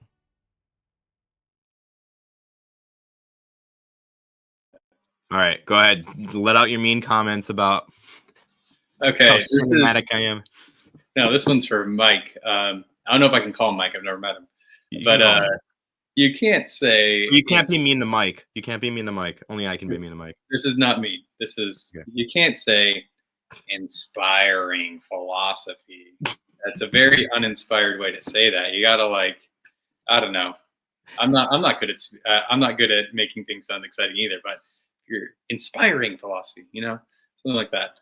I don't know if anybody knows this, but so when I filmed my segments for that ad, I had kind of a full beard. I looked really scraggly, and so I literally filmed 4 different takes: one with my beard and having my glasses on, one with a beard and having no glasses on, one shaved beard with a mustache, glasses on, shaved beard, mustache, glasses off, just because I didn't know what look they wanted.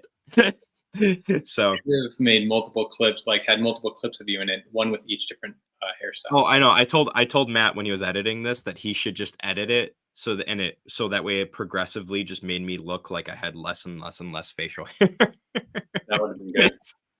That would have been funny. All right, let's get some super chats. Against Matt's editing ability for not doing that. We're gonna get into some super chats a little bit, and then we're gonna talk about your new development when it comes to the problem of divine hiddenness. So Paulo Languro, thank you for the super chat. I'm suffering immensely. What about human suffering? So, the first thing I'm gonna say here, man, is like no intellectual philosophical theodicy is gonna give you what you need here. Okay, there is the intellectual answer here, but at the end of the day, if you're truly going through some sort of tribulation and you are suffering, what you really need is people to come alongside you, hurt with you, love you through the suffering, and help you find meaning in what's going on and help you climb out of that pit. That is ultimately what you need. So here at Inspiring Philosophy, we'll be praying for you. And if you don't have resources next to you, if you don't go to a local church or anything like that, like let me know. I'll try to find something local to you or something. If you're suffering, we want to like you need to find help and let the people know that are close to you what's going on, so that way they can help you find the help you need as well. That's going to be my answer there. Perry, do you have anything you would add? I'm a terrible person to speak to because I'm a terrible person. But suffering is bad. That's a bummer. And suffering is bad. That's a bummer. All we've talked about here is whether suffering's evidence against theism. Doesn't really help anybody who's actually undergoing suffering. Yeah, exactly. Oh, and also, there's probably pointless suffering. There's not always a point to suffering. I think that Van den Wagen is probably right on this matter, as is Justin Mooney. So I don't. Oh, I didn't know that you. I can't remember if we talked about that. But well, yeah, it depends on what you mean by the term, right? So I mean, there's probably pointless suffering in that. There is probably suffering that doesn't lead to a greater good or set of good, and doesn't prevent a equally bad or worse evil or set of evils. That's the kind of pointless suffering I think there probably is, and that's compatible with theism. See, like Van den Wagen, Mooney, Hasker, and so on. But yeah, it bothers me when people are just like, there's got to be a reason for this. And you see that with the New Agey tarot card reading people too. There's always a reason, but sometimes there's not a reason. Yeah. The reason why this is important too, Paulo, is that it's okay to not be able to look at like things objectively and find the objective identifiable good that's coming out of this. The thing that you can lean on is that the evil you're going through, the suffering you're going through, you have the hope that it will be ultimately defeated. You will ultimately be able to look on your life and endorse your life as on the whole good. This is going to be a mere shadow of the things to come. Okay, VT Creative, thank you. I'm curious about someone's comment. They're saying that birthing pains disproves God's saving grace through Jesus.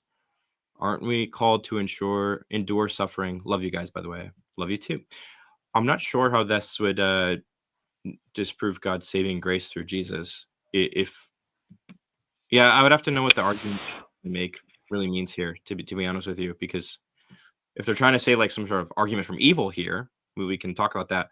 But if they're trying to make like a claim about salvation through Jesus because of birth pains, I don't know what the logical connection would be there. Yeah. Ezra. Oh, handsome Than. I want you guys to address me like that from now on. That makes me feel really good. I don't know how my wife would feel, but we'll find out. How could you explain something like this to someone who has a deep emotional connection to animals and sees this as a block to God? As a person that has a deep emotional connection to animals, but does not see this as a block to God, this is a psychological question at the end of the day. I think that what you're asking, right? It's not really a matter of like the facts or the philosophy or the logic behind anything. It's more just like psychologically, how do I approach somebody that has this pain in their heart on the behalf of some creatures that have pain? One of my answers is just going to be like, dog, you'll be able to see these animals in heaven, and these animals are going to retroactively, again, this is going to be a different answer that I'm going to give. I don't know what answer you would give, Perry, but like for me, I'm going to say these animals are going to be there in the heaven and in the new heaven and the new earth, and they're actually going to endorse their life and the position that they've been in the whole entire narrative of reality. Does it suck to see them in pain right now? Yes. Will they later on endorse that the life they've lived on the whole and experience perfect bliss with God for the rest of eternity? I think so. And so that's the short answer, but you would obviously have to tread that a little carefully. Perry, it looks like you're in pain because I'm not being a skeptical theist right now. So I don't have the confidence you have there. I want to say, I don't know. I don't know if animals are in the afterlife. Could be, could not be. But then the question is, how do you explain something like this to someone who has a deep emotional connection to animals and sees this as a block to God? The way I'm interpreting a block to God is they're seeing it as evidence against theism. And I guess I would just say what I said previously. I don't think it's evidence against theism. If it's not evidence against theism, I'm not sure how it could be a block to theism. Well, it could be a psychological block or emotional one too. That's the. Yeah, and I guess though that would be like an issue for a psychologist, not a philosopher. So I have no idea. Or somebody that takes an approach that bridges the gap between psychology and philosophy. That's true, and if your position is right, I suppose that could have some relevance. I'm just not sure it's right. Is that approach to suffering the official inspiring philosophy position? No, this I don't know.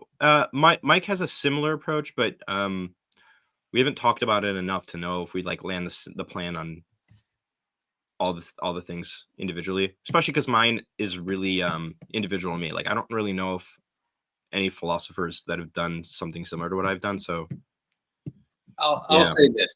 I don't know of a reason to think that Than's view is false. But I also don't know of a reason to think it's true. But he's got some arguments he gives for thinking it's true that people who aren't skeptical theists might be more attracted to than I am. What if my view is just compatible with skeptical theism? Because in a sense, look, okay, I'm not going to wait. I'm only going to say this really quickly. I'll plant the seed and then we can talk about this more. And even if the audience wants to hear more, like you guys can let us know. Because for instance, like part of the defeat condition that I employ, what's embedded in there is like the subjective aspect of meaning making, right?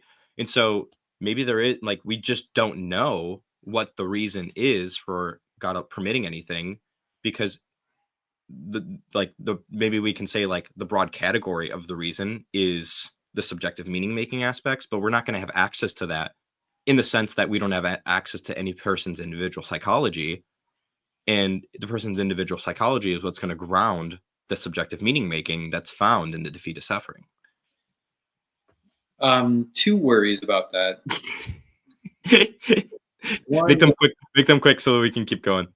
One is that you can identify that as a reason for as a possible explanation. I'm not sure, like I might grant that that's a reason. I just don't know how weighty it is, and I don't know how to compare it to other reasons God would have. The second one is that I worry that this might backfire for you. And we've talked about this issue is like, so if we're saying like, look, we don't know individual psychology enough to say whether this is whether this evil will be defeated for that person. You might equally say, we don't know about any good or any evil. Or any good, let's say. We don't know this individual person's psychology very well and enough to know whether they would endorse this good that they experienced in their life. So it might open up the can of worms to where everything's up for grabs. Maybe that's right. But you did have a response to this when we were talking. I just off the top of my head. Yeah. If you guys want to hear us argue with each other, just let us know, and maybe we will. We will get back to the rest of the super chats shortly. Perry, let's go back into the problem of divine hiddenness. So we talked about the general structure of the argument, a lot of the problems that already exist with the argument to begin with. From there, what is this like new issue that you've identified in your paper? So, oops. This is a very sketchy setup I have right now. It's okay. If your chair breaks and you fall, it's just good TV. So, That'd be a real bummer. I'd get so many fat jokes. Okay. Anyway, let's see.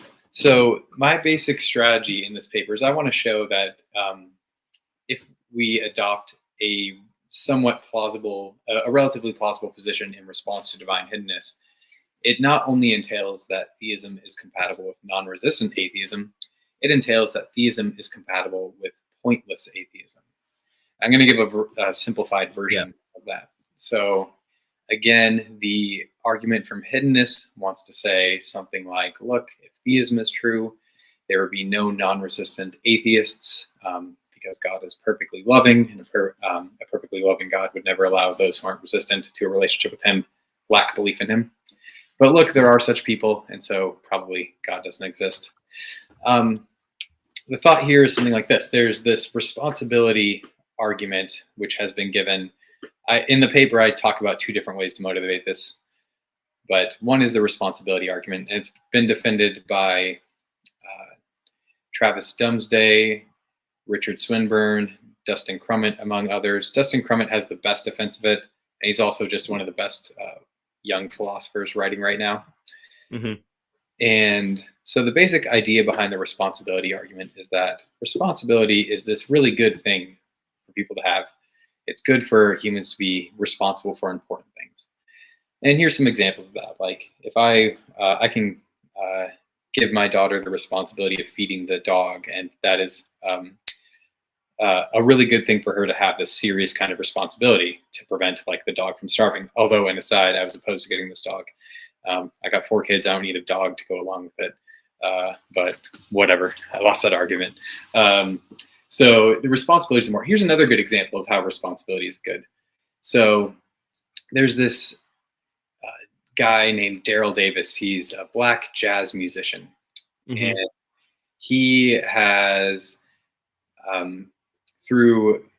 he's befriended hundreds of KKK members. And I don't know if any of you are history buffs, but there's a little tension between the KKK folk and black people. For those of you who aren't history buffs, Stan can explain that a little more. But we don't like the KKK. And also, those two groups don't like each other so much. Yes. The KKK is very bad. But Daryl Davis goes and befriends hundreds of KKK members. And through his friendship, I think it's, at last I checked, it was over 200 KKK members had given him their cloaks and just like gotten out of the KKK just in virtue of this relationship with Daryl. And this is a really good thing. He's responsible for a very good thing for a bunch of like morally depraved people who hold false and bad views, like coming to abandon those views. And that's a really important thing that he did. That he's responsible for that is just like crazy and awesome. And so we can see that having responsibility for something important is this good kind of thing. It's good for humans to have, and it's really impressive when they, take responsibility, and I guess in Daryl Davis's case, go beyond responsibility, what they're responsible for. So responsibility is this good kind of thing. But here's another kind of responsibility that's good. Humans helping each other come to know God. That seems, so it's very good for humans to have this kind of responsibility to help others come and know that God exists and come into relationship with him or something like that. Mm-hmm. And so the thought is that the way the responsibility argument typically goes is that this is one reason that God allows at least some non-resistant atheism, because God has given humans this kind of responsibility. It's not unlikely that God would give humans this kind of responsibility because it's a very good thing. It's a very important thing to have. Now, set aside all of my skeptical theism here, because I'm going to just assume that the responsibility argument is right. Okay. As a skeptical theist, I don't know if it is. I do know that what I just said was plausible, that it seems like it's something. But I want to assume that it's right. It's a fairly popular response to the hiddenness argument. And so it's aimed to show why God would allow non-resistant atheism, and it's because it's brings about this great good of responsibility. It makes, because God wants to make humans responsible. That's the basic thought. So here's where I want to go further, and I want to say, if we assume that, we don't actually just get that theism is compatible with non-resistant atheism. We get that on theism, we should expect pointless atheism. And pointless atheism is atheism. So people who, I'm using atheism in a non-standard sense here. And among philosophers, we use atheism to mean the view that God does not exist. But here I'm using it in an expansive way to mean people who just lack belief in God or don't believe. Oh, okay, cool. So it's an expansive way. That's not the way it's typically used. But so by pointless atheism, I mean a non-resistant atheist, and their atheism doesn't lead to a greater good or the prevention of an equally bad or worse evil. What's happening over there? Somebody, my wife is there a child? The puppy I was complaining about before is now being retrieved. Okay. Maybe I should have used the puppy as an example of the problem of evil. No, it's okay. It's not bad.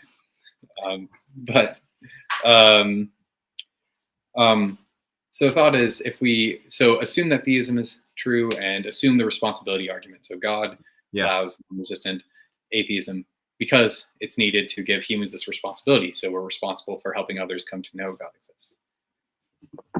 But if we want the most significant kind of responsibility, it has to be that there's something at stake. So suppose I say that my daughter is responsible for feeding the dog, but that if she doesn't feed it, someone else will just take care of it. It'll be fine.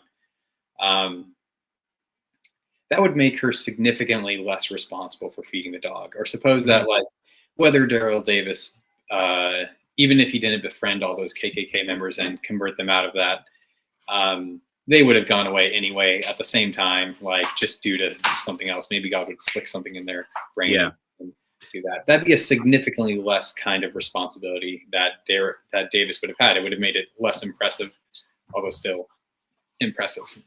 Yes.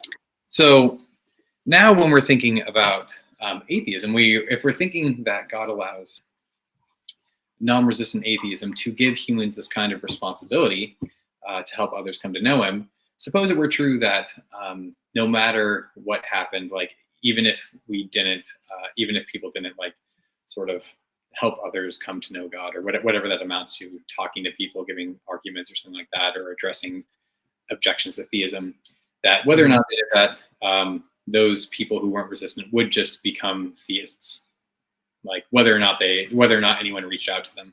Well, it would give humans it would diminish the responsibility that we have in this case.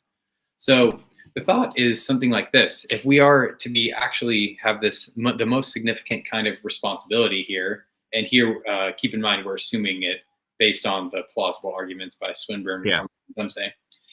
If that's the case, then God would make there would be stakes in the matter. It would mean that whether or not somebody converts or becomes a theist or something like that is actually up to us in some sense. God's not going to magically just snap it out or snap them into theism or something.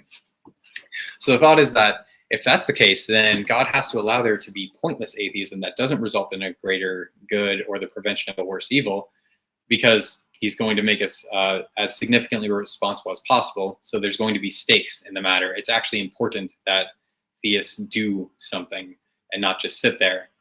Does that make sense? And so the thought is, if that's true, then we should expect, given theism and the responsibility objection, for there to be pointless atheism.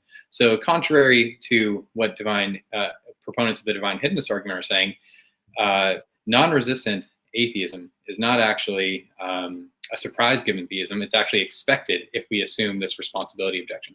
Also, in the paper, I offer this other argument for it as well, but I'm just focusing on it. Yeah, totally. So this is really helpful, because one of the things I like to make a distinction when it comes to arguments, well, generally speaking, arguments against God's existence are going to typically fall within evil or hiddenness categories, even though I think they're kind of within the same category, aside from the arguments that try to draw a contradiction within the concept of theism itself, right? I like to make a distinction between the idea of divine justification and divine motivation, right? Because right now what you're giving is something called it would fall in the category of divine motivation. how would you answer the question of somebody asking about divine justification here? So God has these reasons for allowing for pointless atheism, but then somebody might still ask the question like, okay, well, sure, he allows for pointless atheism, but these people are still going to go to hell, when it would have just been helpful if they were given the evidence they needed to believe. How is God justified in allowing that, even if he has these reasons for wanting to allow for it? Do you get what I'm trying to ask? Yeah. So I think what your objection is something like this. Like, look, that's fine enough, Perry, in that what you've done is shown that we should expect this pointless atheism given theism. But it doesn't look like, so it looks like what you've done is show why God would allow pointless atheism, but it doesn't follow, or it seems like that wouldn't justify sending someone to hell. Like, that seems like stakes are so high. Like, like imagine I'm a skeptic, right? And I go like, dude, I would love to believe in God. I don't have enough evidence to believe in God. So you're just saying I'm in this position and I'm going to burn in hell forever because God just wants to give people responsibility? Is that really enough of a reason to justify me burning forever? Yeah. Like, I think that's a good objection, and my response is something like this: like, I'm not trying to give a justification for hell. I'm trying to give a justification. I'm trying to draw an entailment of theism. Yes. So nothing of what I said entails that's. So suppose you take like a traditionalist view of hell. Nothing I said implies that would be the reason why people go to hell. Yes. I think that the problem that you raised there in that objection is just going to be the problem of hell, and that's going to be a completely different argument. Yeah, exactly. It's also going to depend on your views of hell, whether you're an annihilationist, traditionalist, universalist. And so, I guess I just think that that's not an objection to the argument. That's a distinct argument that doesn't really affect this one, but it does it's just the problem of hell. Yeah, and I think that can just easily be answered too by just giving a really non-controversial argument that could just conclude that nobody that can't be held culpably for their non-belief will be sent to hell without some adequate opportunity, right? Whether that's pre-mortem or post-mortem, nobody not culpable will be sent to hell, right? Like, at least if you have that broad answer, it fits with a lot of models and ideas, and I think there's not much more needed beyond that.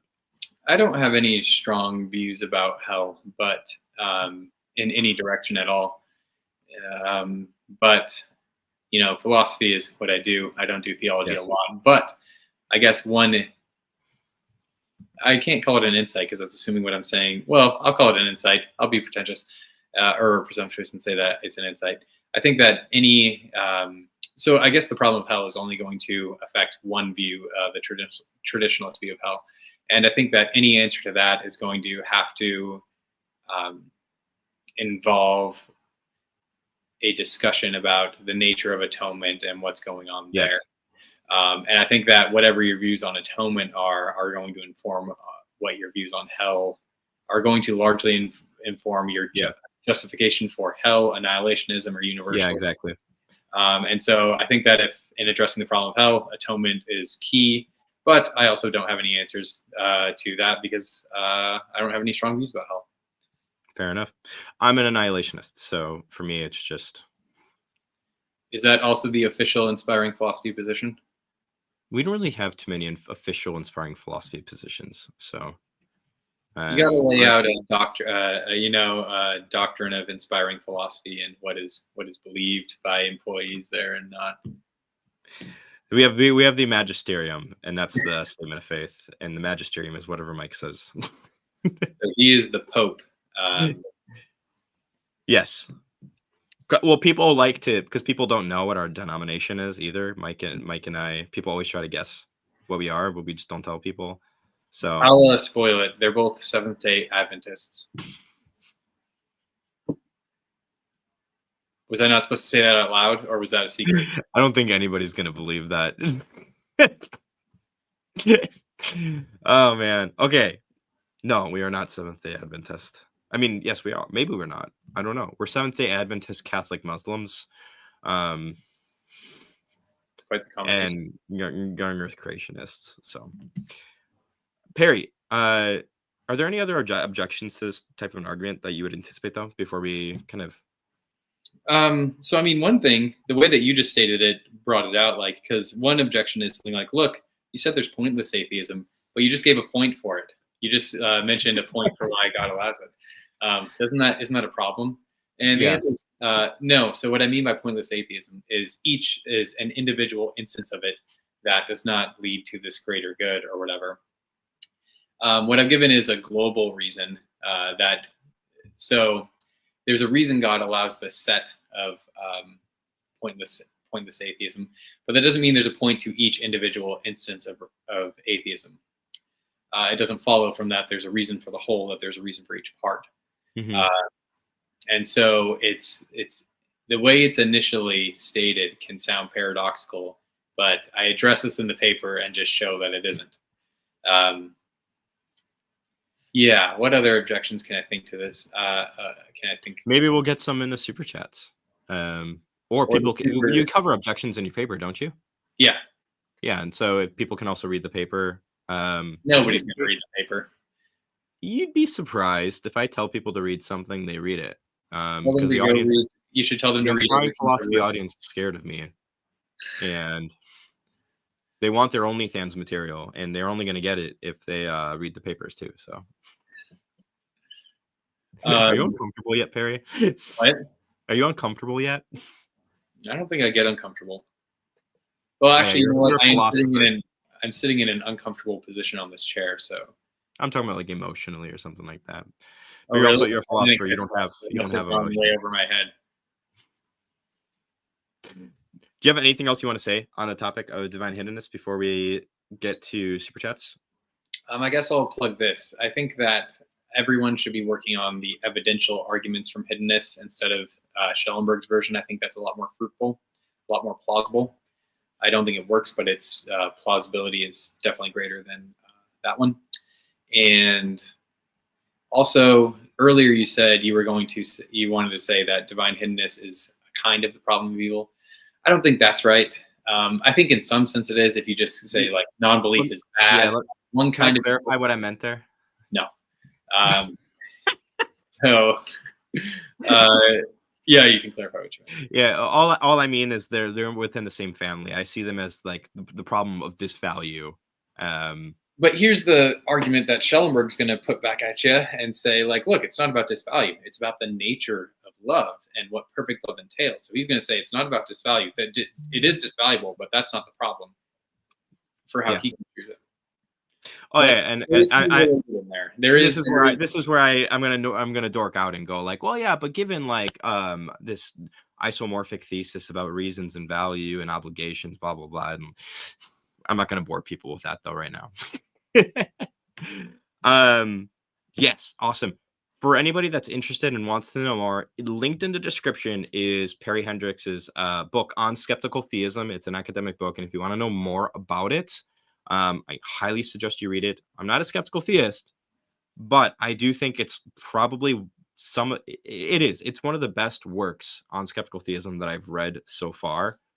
And I'm like super, super excited and stoked that like I have a friend like Perry who I get to talk to about this kind of stuff all the time.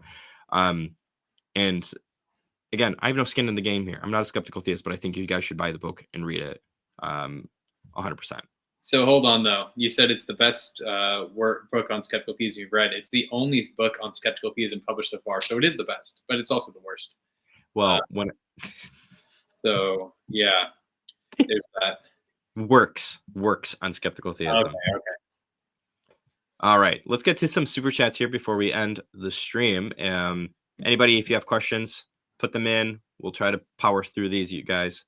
Thank you so much for being here, by the way, too, while Mike is gone. No problem. Very excited about that. Wait, were you actually thinking me there? I was you both of you in the audience. I'm so thankful for you guys. All right. John Knox, to me, animal suffering questions assumes the question assumes ultra-deterministic theism also rejects with no good reason that suffering as emergent from natural processes automatically interacting could be God created. It's a puzzling way to phrase this. Yeah, I'm trying to interpret it. Wait, this guy's English because it's in pounds, right? Yes. So you need to read that with a British accent. Dude, all right, I'm gonna make a fool out of myself. And I don't have a good British accent in my head. The type of British accent I have in my head is like that old school, like the old school movies type British accent. Like, just harness the Phil Halper voice. To me, animal suffering question assumes I can't do it.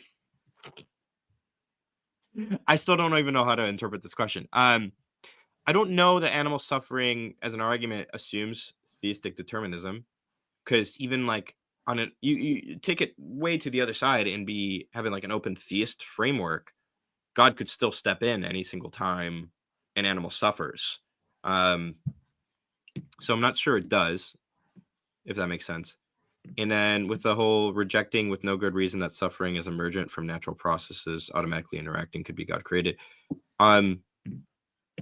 If I'm interpreting that correctly, like, no matter what your views are here, you're either going to have to take the skeptical theist route or argue for why these natural mechanisms are even there in the first place, whether or not they're created from God or God permits them or whatever the case might be, since God would be in a position to still stop unnecessary suffering.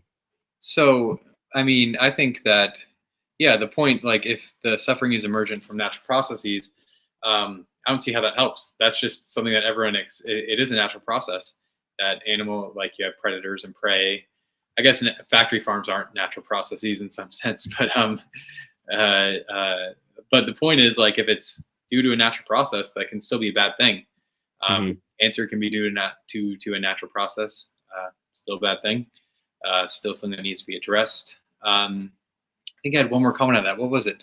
Oh yeah, I was going to say, here's maybe something here's an olive branch to theodicy folk that you might use here. So this is probably compatible with skeptical theism. You might say something like, look, God would create the all worlds worth creating, and so he creates like an infinite number of worlds, every single one that's worth creating, which some are much better, some are much worse. And you might say, like, look, our world is in that threshold, and our world includes animal suffering that comes about from these natural processes, and also animal suffering that comes about from like factory farms or something like that. So it meets the threshold, and so God created it.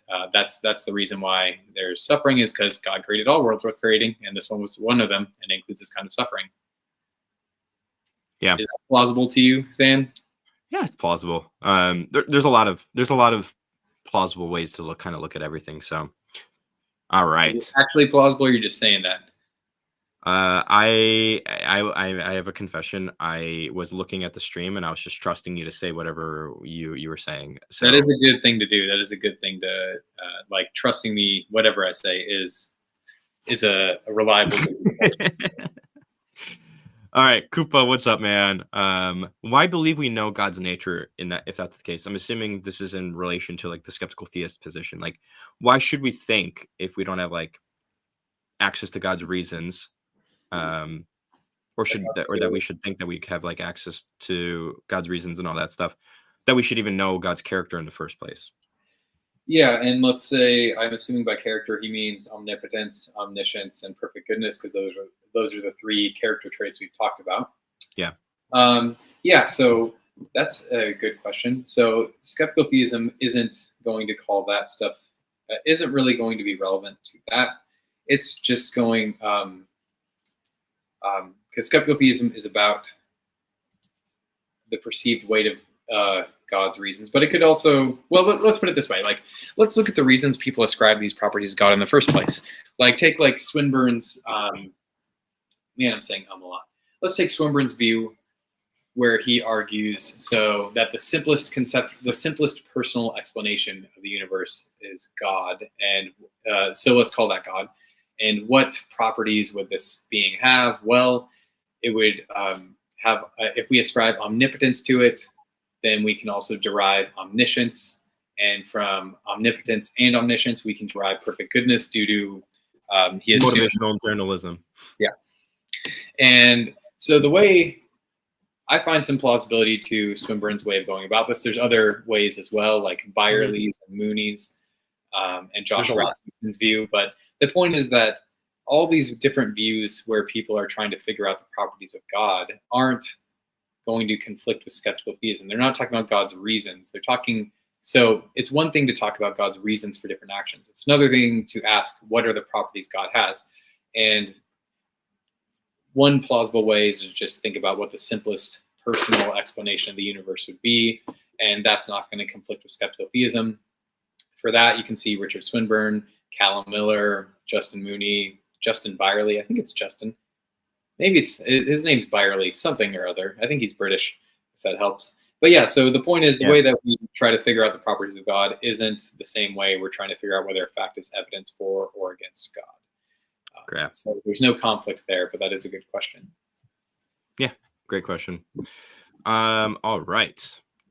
What does God get out of being hidden rather than being more obvious? Why doesn't he just respond to prayers all the time if the point is to have a bond with us? I'm assuming that was asked before we got into our hiddenness section. It was actually, if I'm looking at the timestamp. So if you were to give a quick recap, Perry, go. So one, that should have been read in a Canadian accent because this is a Canadian. You got to get with this. Two, and it also means that it's not $6.99; it's like $1.05. But anyway,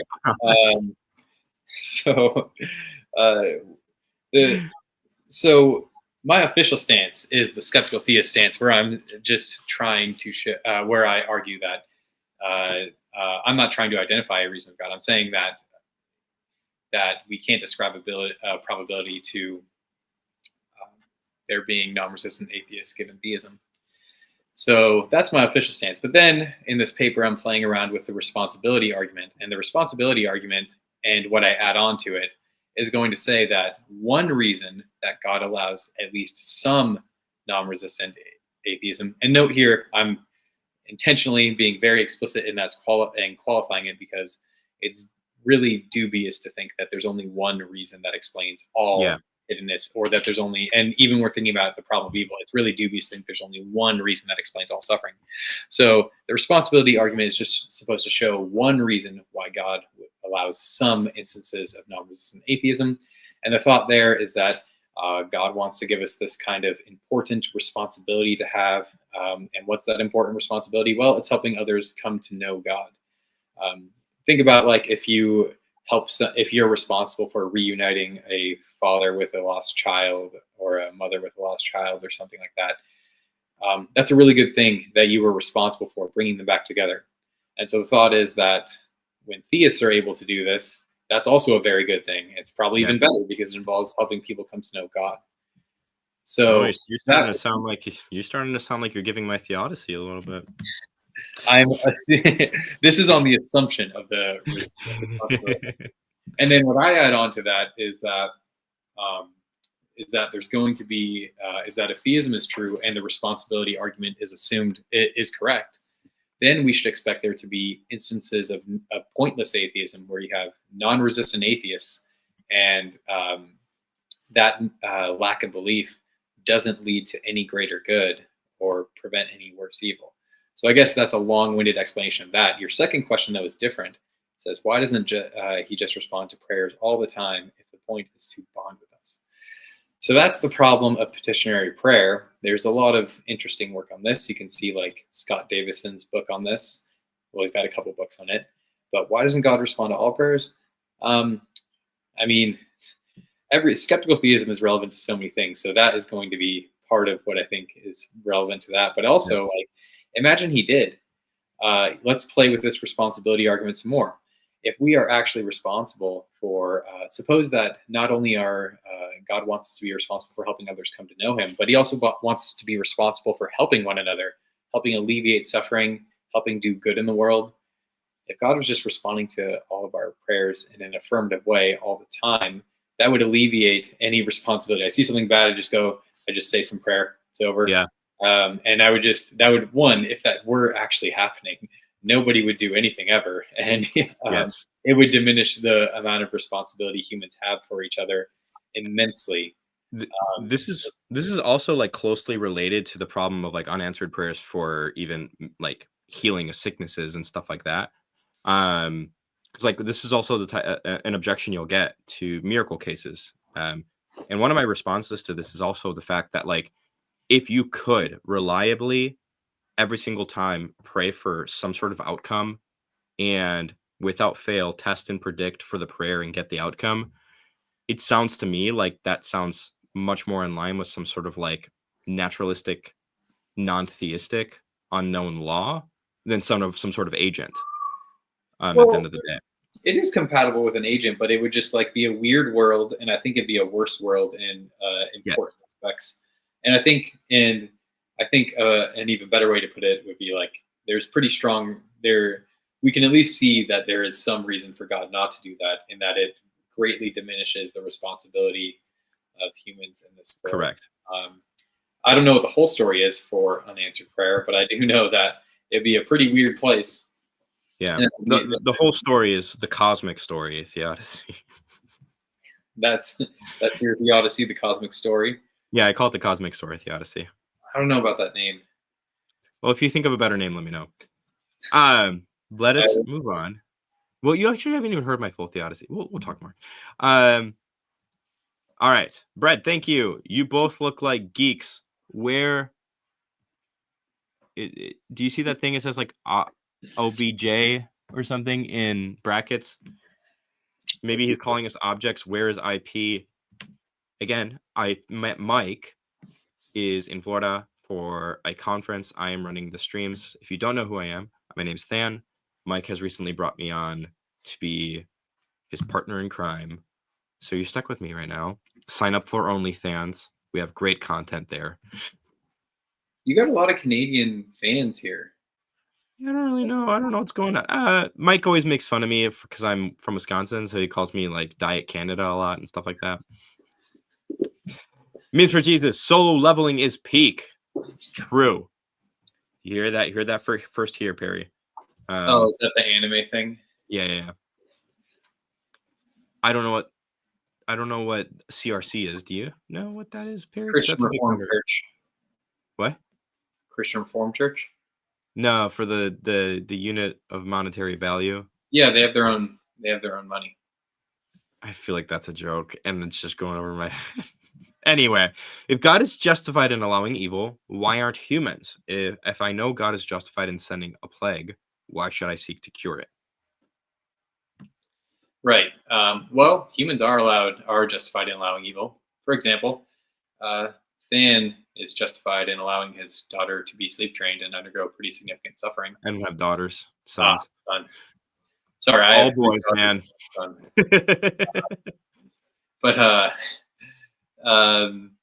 Yeah. So humans are, and then the question is, this is kind of like a moral skepticism or moral paralysis objection to theism. Which we kind of covered a little bit earlier, but it might be helpful to. Now here's I take it to be a pretty easy and clean response. Is skeptical theism, as I've detailed it, is a skepticism about God's reasons. It's not a skepticism about our reasons. Mm-hmm. So the fact that we don't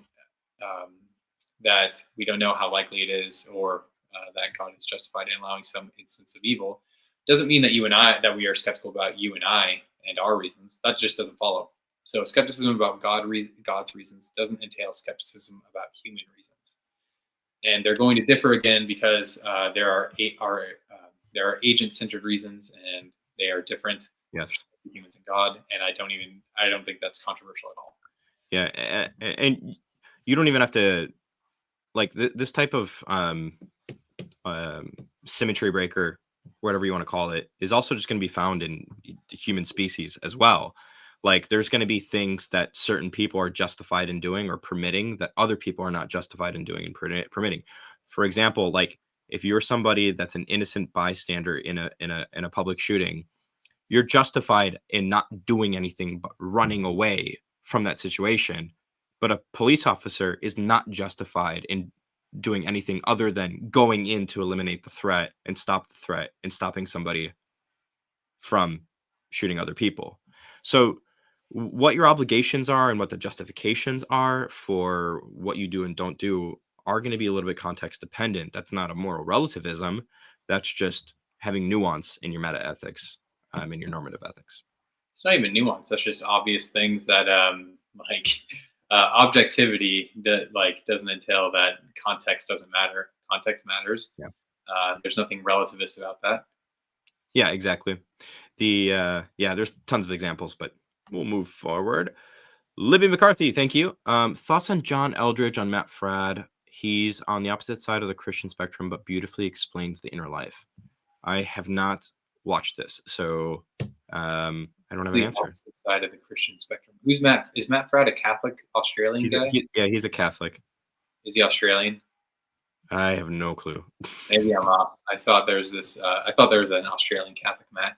I haven't watched this. I don't know. I'm not informed to give you my thoughts here. I'm sorry. Perry, it sounds like you probably are not either then. Yeah, that's correct. I'm so sorry. All right.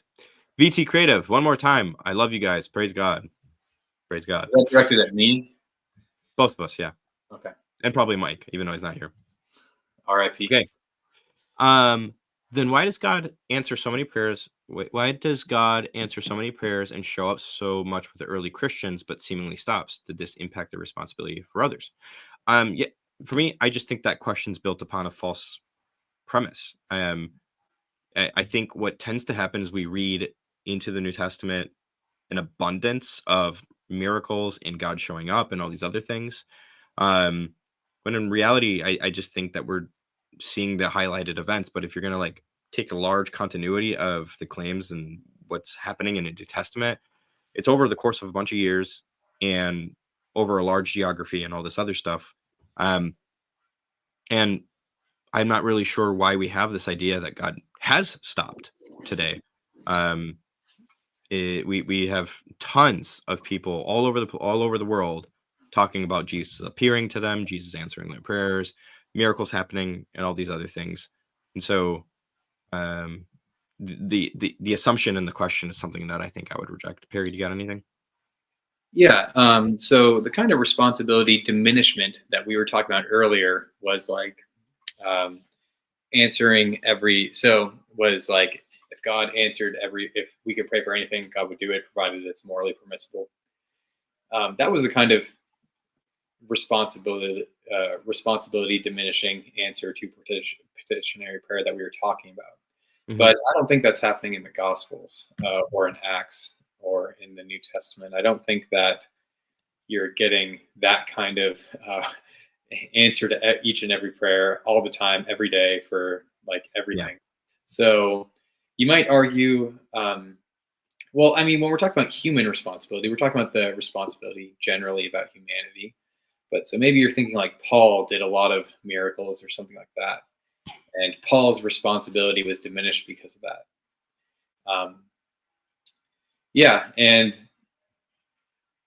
I don't think that Paul would be an example of the kind of diminishment that we were talking about. But nevertheless, what if there was somebody what if there was just one person who had that?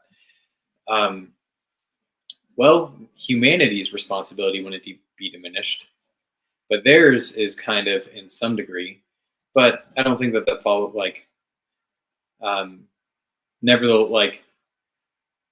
So for the context for this answer, we're assuming that responsibility is why God doesn't answer, is one reason why God doesn't answer at least some prayers. And if that's the case, that's compatible with some people having diminished responsibility, although I don't think there are any such people. I've never seen any such people, and I don't think anyone in the New Testament is an example of such a person. Although, I should qualify that, but I'll leave it there. Yeah. All right. Trash Rat, thoughts on Platonic atheism, arguments against it. My only argument would just be that my view is simpler. So Platonic atheism, meaning theism is false and Platonism is true. Yeah.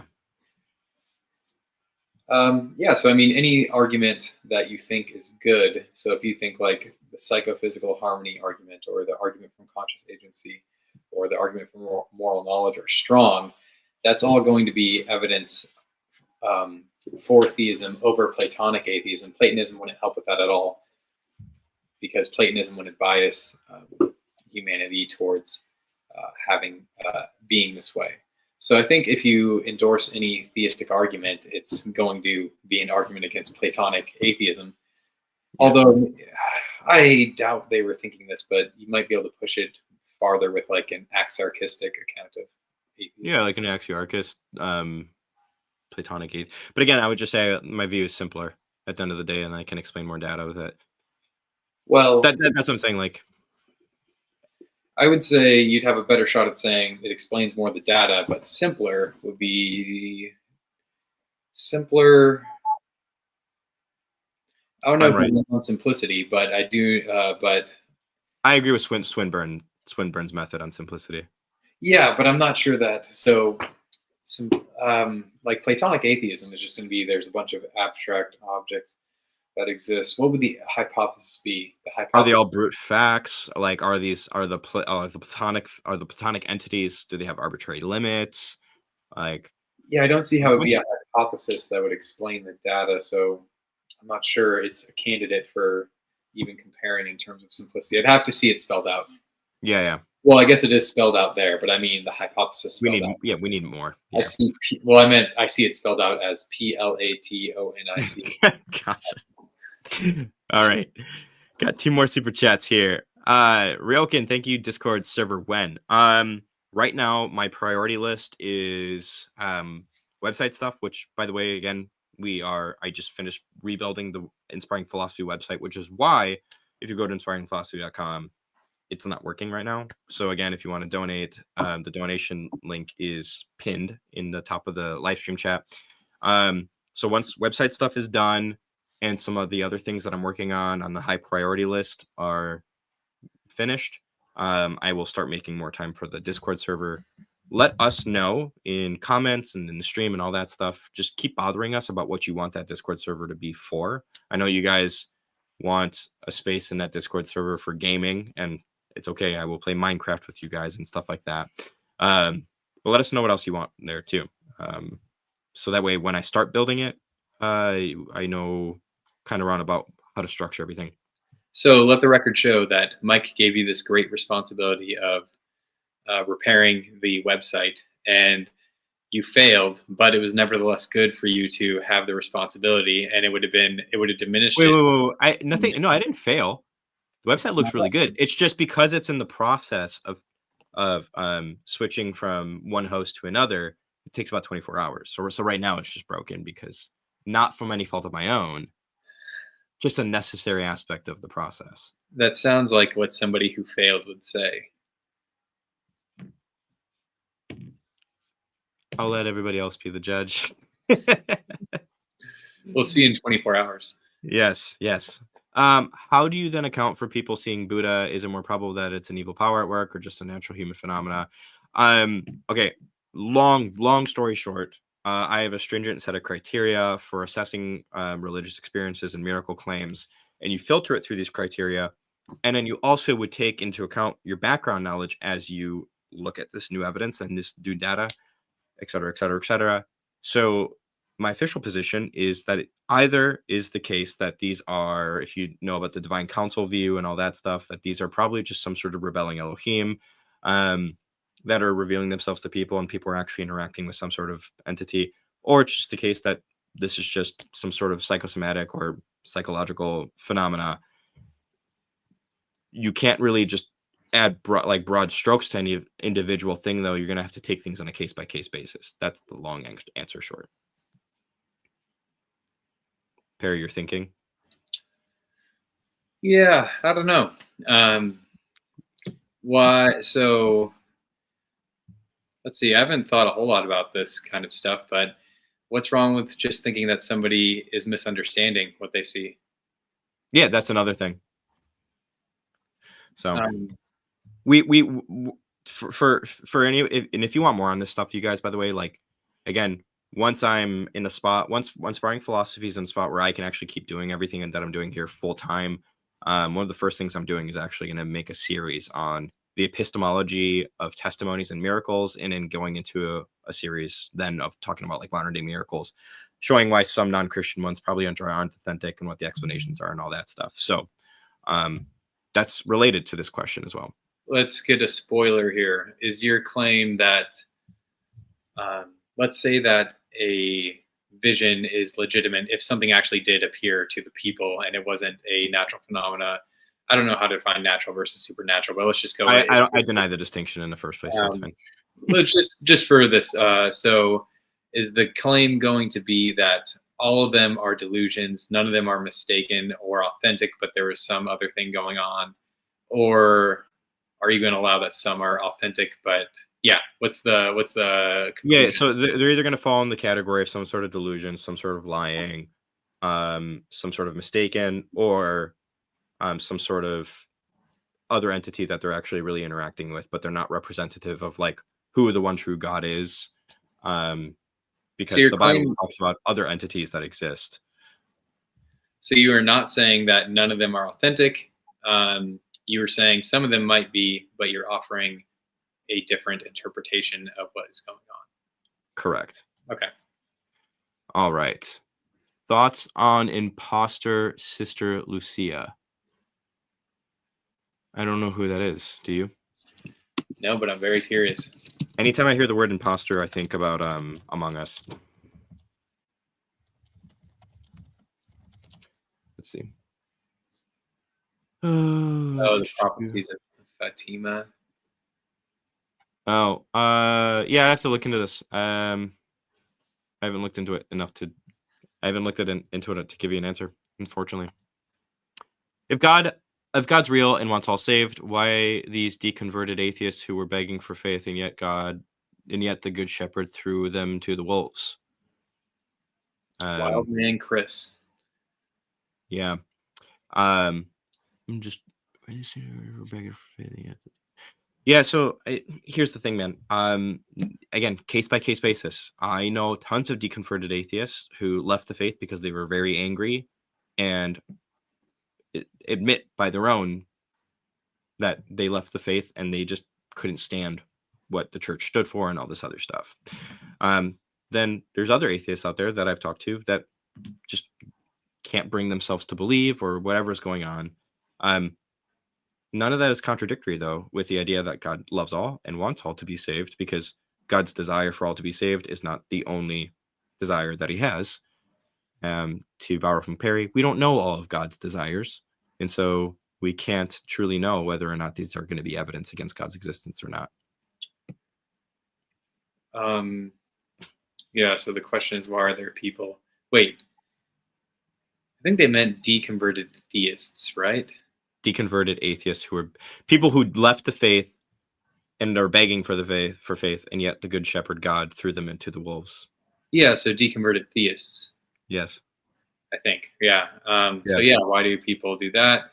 Yeah, whatever answer to hiddenness you like is probably going. If there's a correct, whatever the answer to divine hiddenness is, it'll probably apply there.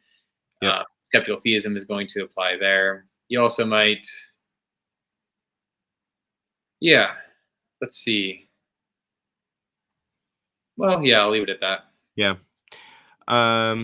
Should humans seek to be vegan to reduce unnecessary suffering? Also, what's your best argument about older religions like Buddhism? Also, Diddy innocent. Okay, well, we're not gonna address the Diddy thing. Humans seek to be vegan to reduce unnecessary suffering. I don't think so. I think there are, Perry, I actually don't even know where you stand here, but I think there are justifiable ways to kill an animal and eat meat that I would say that you should ethically source your meat if you can and all this other stuff, but if you're also not in a position to do that financially, then you have other obligations to like feed your family and all that stuff too. So like it's kind of I have a complex view here. As for arguments that are older religions like Buddhism, my argument is, okay, so what? what follows from that, I guess, is my question. I don't know what does. So yeah, Perry. Okay, let's see. So yeah, you shouldn't work on a factory farm or anything like that. That's bad. Shouldn't do that.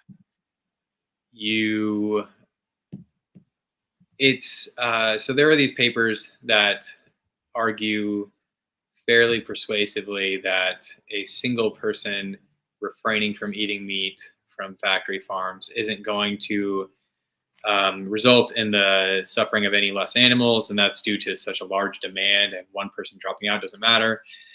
But so you might think that these are called like inefficacy objections, like it doesn't do anything if one person refrains.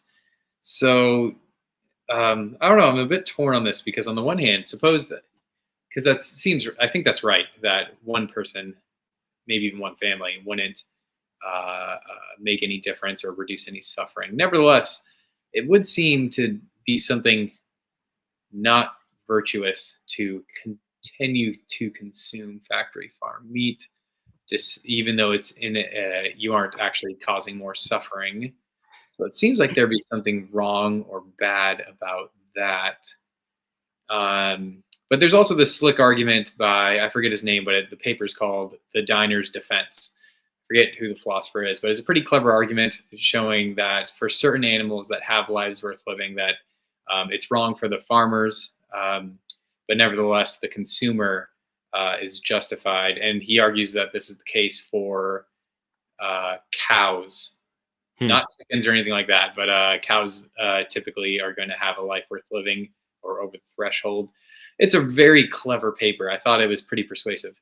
I'm not, but yeah, I mean, if we think about the bad things that happen on factory farms, Mike Humer compares them. He's like, look, this is basically like a Holocaust every several years. Now, I don't, and almost all meat consumed in America is going to be factory farm meat. I'm not vegan or vegetarian,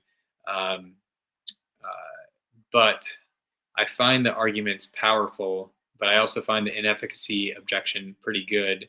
Nevertheless, I think it might be a bad thing. I'm not totally sold on this, but I think it might be bad to still consume, but I have to think about that more. Okay. And what's the other part? Oh, I had something to say about, I had an objection to your view, Fan.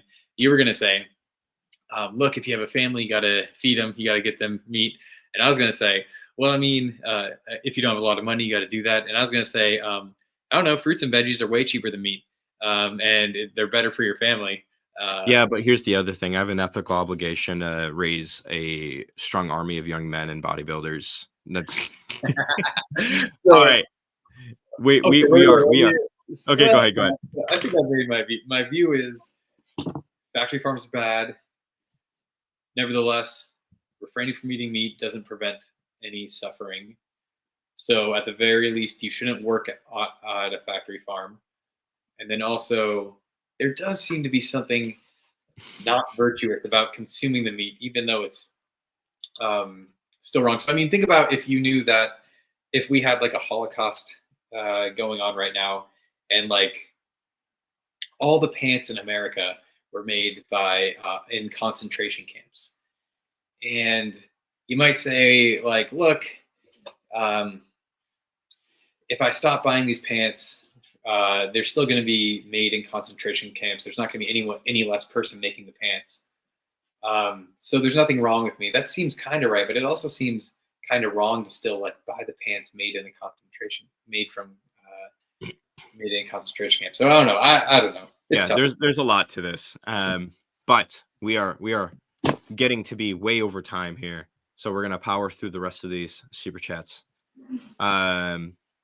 Is there a contradiction in atheistic frame? I think this isn't still in reference to the whole atheistic Platonism. To me, I don't know if I don't think there's a contradiction between atheism and Platonism. I don't see a reason to think that the proposition abstract objects exist and God does not exist. I don't see A and not A there. I mean, there might, I don't think there's a contradiction. One way you might run it is if you think abstract objects are like divine thoughts or something like that, and if God exists necessarily. then they're necessarily divine thoughts, and so you can have them without God. But that's all. I don't think it's going to be relevant to anything, any interest. Correct. All right. Veganism kills more animals than hunting. I don't know the stats on there to agree or disagree. So yeah, I don't know about that. But factory farming definitely kills more animals than veganism. All right. In the recent resurrection video, Than, you said that suffering came as a result of the fall of Adam. If this is accurate, how does evolution fit in? What video are you talking about? Because it doesn't sound like something I would say. That doesn't sound like something that'd be in a resurrection video. Yeah. So I would need help knowing what exactly I said in what context. Animal suffering is nature, not spirit, equals false premise. Again, I don't know what that I'm means. suffering. It's about nature, not spirit. Like I have a spirit, but also I think animals probably do too. I still think that animals have moral significance, and we need to explain the data. Why would God create an ecosystem where animals rip each other apart to stay alive? Also, do you think baptism saves? Man, okay, heavy hitting questions. The short answer to this is I think you could take Perry's idea of skeptical theism here and apply it here as well. Otherwise, again, we've kind of answered this question before. I highly recommend just kind of going back to some of the other live streams Mike and I have done where we talk about the problem of animal suffering specifically, and we answer that throughout those videos as well. I'd give a longer answer there, but because we are almost 30 minutes over time at this point, I gotta keep going. Vermin Trash membership video, the one about Paul's thought. Oh, yeah. When I say that in that video, that's not me talking about like the origins of suffering or anything like that. So I probably could have been more clear with what I meant by that phrasing. The style of the video, if you watch that again, I said this earlier in the stream, the style of the video is a little bit newer to me because the style of video I'm really used to is like I'm going to write pretty much like an academic paper and then read it verbatim and put some B-roll on it. That was what I did at Exploring Reality. This is more of like a narrative style video script that I did, and I probably could have been more clear. I'm still kind of learning how to do that style, so Platonism, nominalism, or divine conceptualism. I don't really know yet. I don't like making commitments. Perry, short answer. I'm not committed to any view. Fair enough. But I guess I would favor. I guess the one I think is least plausible would be nominalism, but I'm not strongly committed to any of these views. Fair enough. All right, with that, I'm going to close this out. Thank you so much, you guys, for showing up. Thank you, Perry, for coming.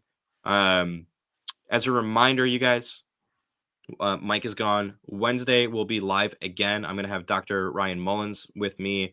We'll be taking live questions from you guys. We'll be responding to videos that you tell us to respond to on TikTok from cringy videos, talking about random stuff. And we're going to be doing a giveaway. So you're going to have one signed copy of his book, Eternal Love, a little book about a big God. And we have 4 other books that we'll be giving away. They just won't be signed. With that will also come some free shirts. We have some merch coming out. It's going to say Easter's not pagan. So I'm really excited to do that with you guys on Wednesday. Friendly reminder again, link to become a supporter is pinned in the live stream chat as well. Buy Perry's book. He's a very good looking guy, very handsome and smart. He's wrong about me being wrong, but you should still read his book. Perry, any last words? I hope they're not my last words. They are. I'm sorry. This was part of the contract he signed. Thank you again for coming to Perry. This was really fun. I really appreciated this, and it looks like people really liked it too. So with that, we got another thing. Berman says, thanks. Of course. You want me to answer that one? Say what? You want me to answer that question? Yes, please. How do you answer that question? That's a really tough one, actually. Oh, gosh, really don't go into a long-winded monologue. I'm just kidding. All right, guys. I'll catch you all later. See you Wednesday. Thanks again. You made it to the end of this video, which means this message matters to you. If you want to see more content like this reaching people for Christ, you can help make it happen. Your support makes these videos possible. Click the link below and donate today. And if you want to go even deeper, consider joining our Patreon community. You'll get early access to videos, behind-the-scenes content, and a place to connect with others passionate about this mission.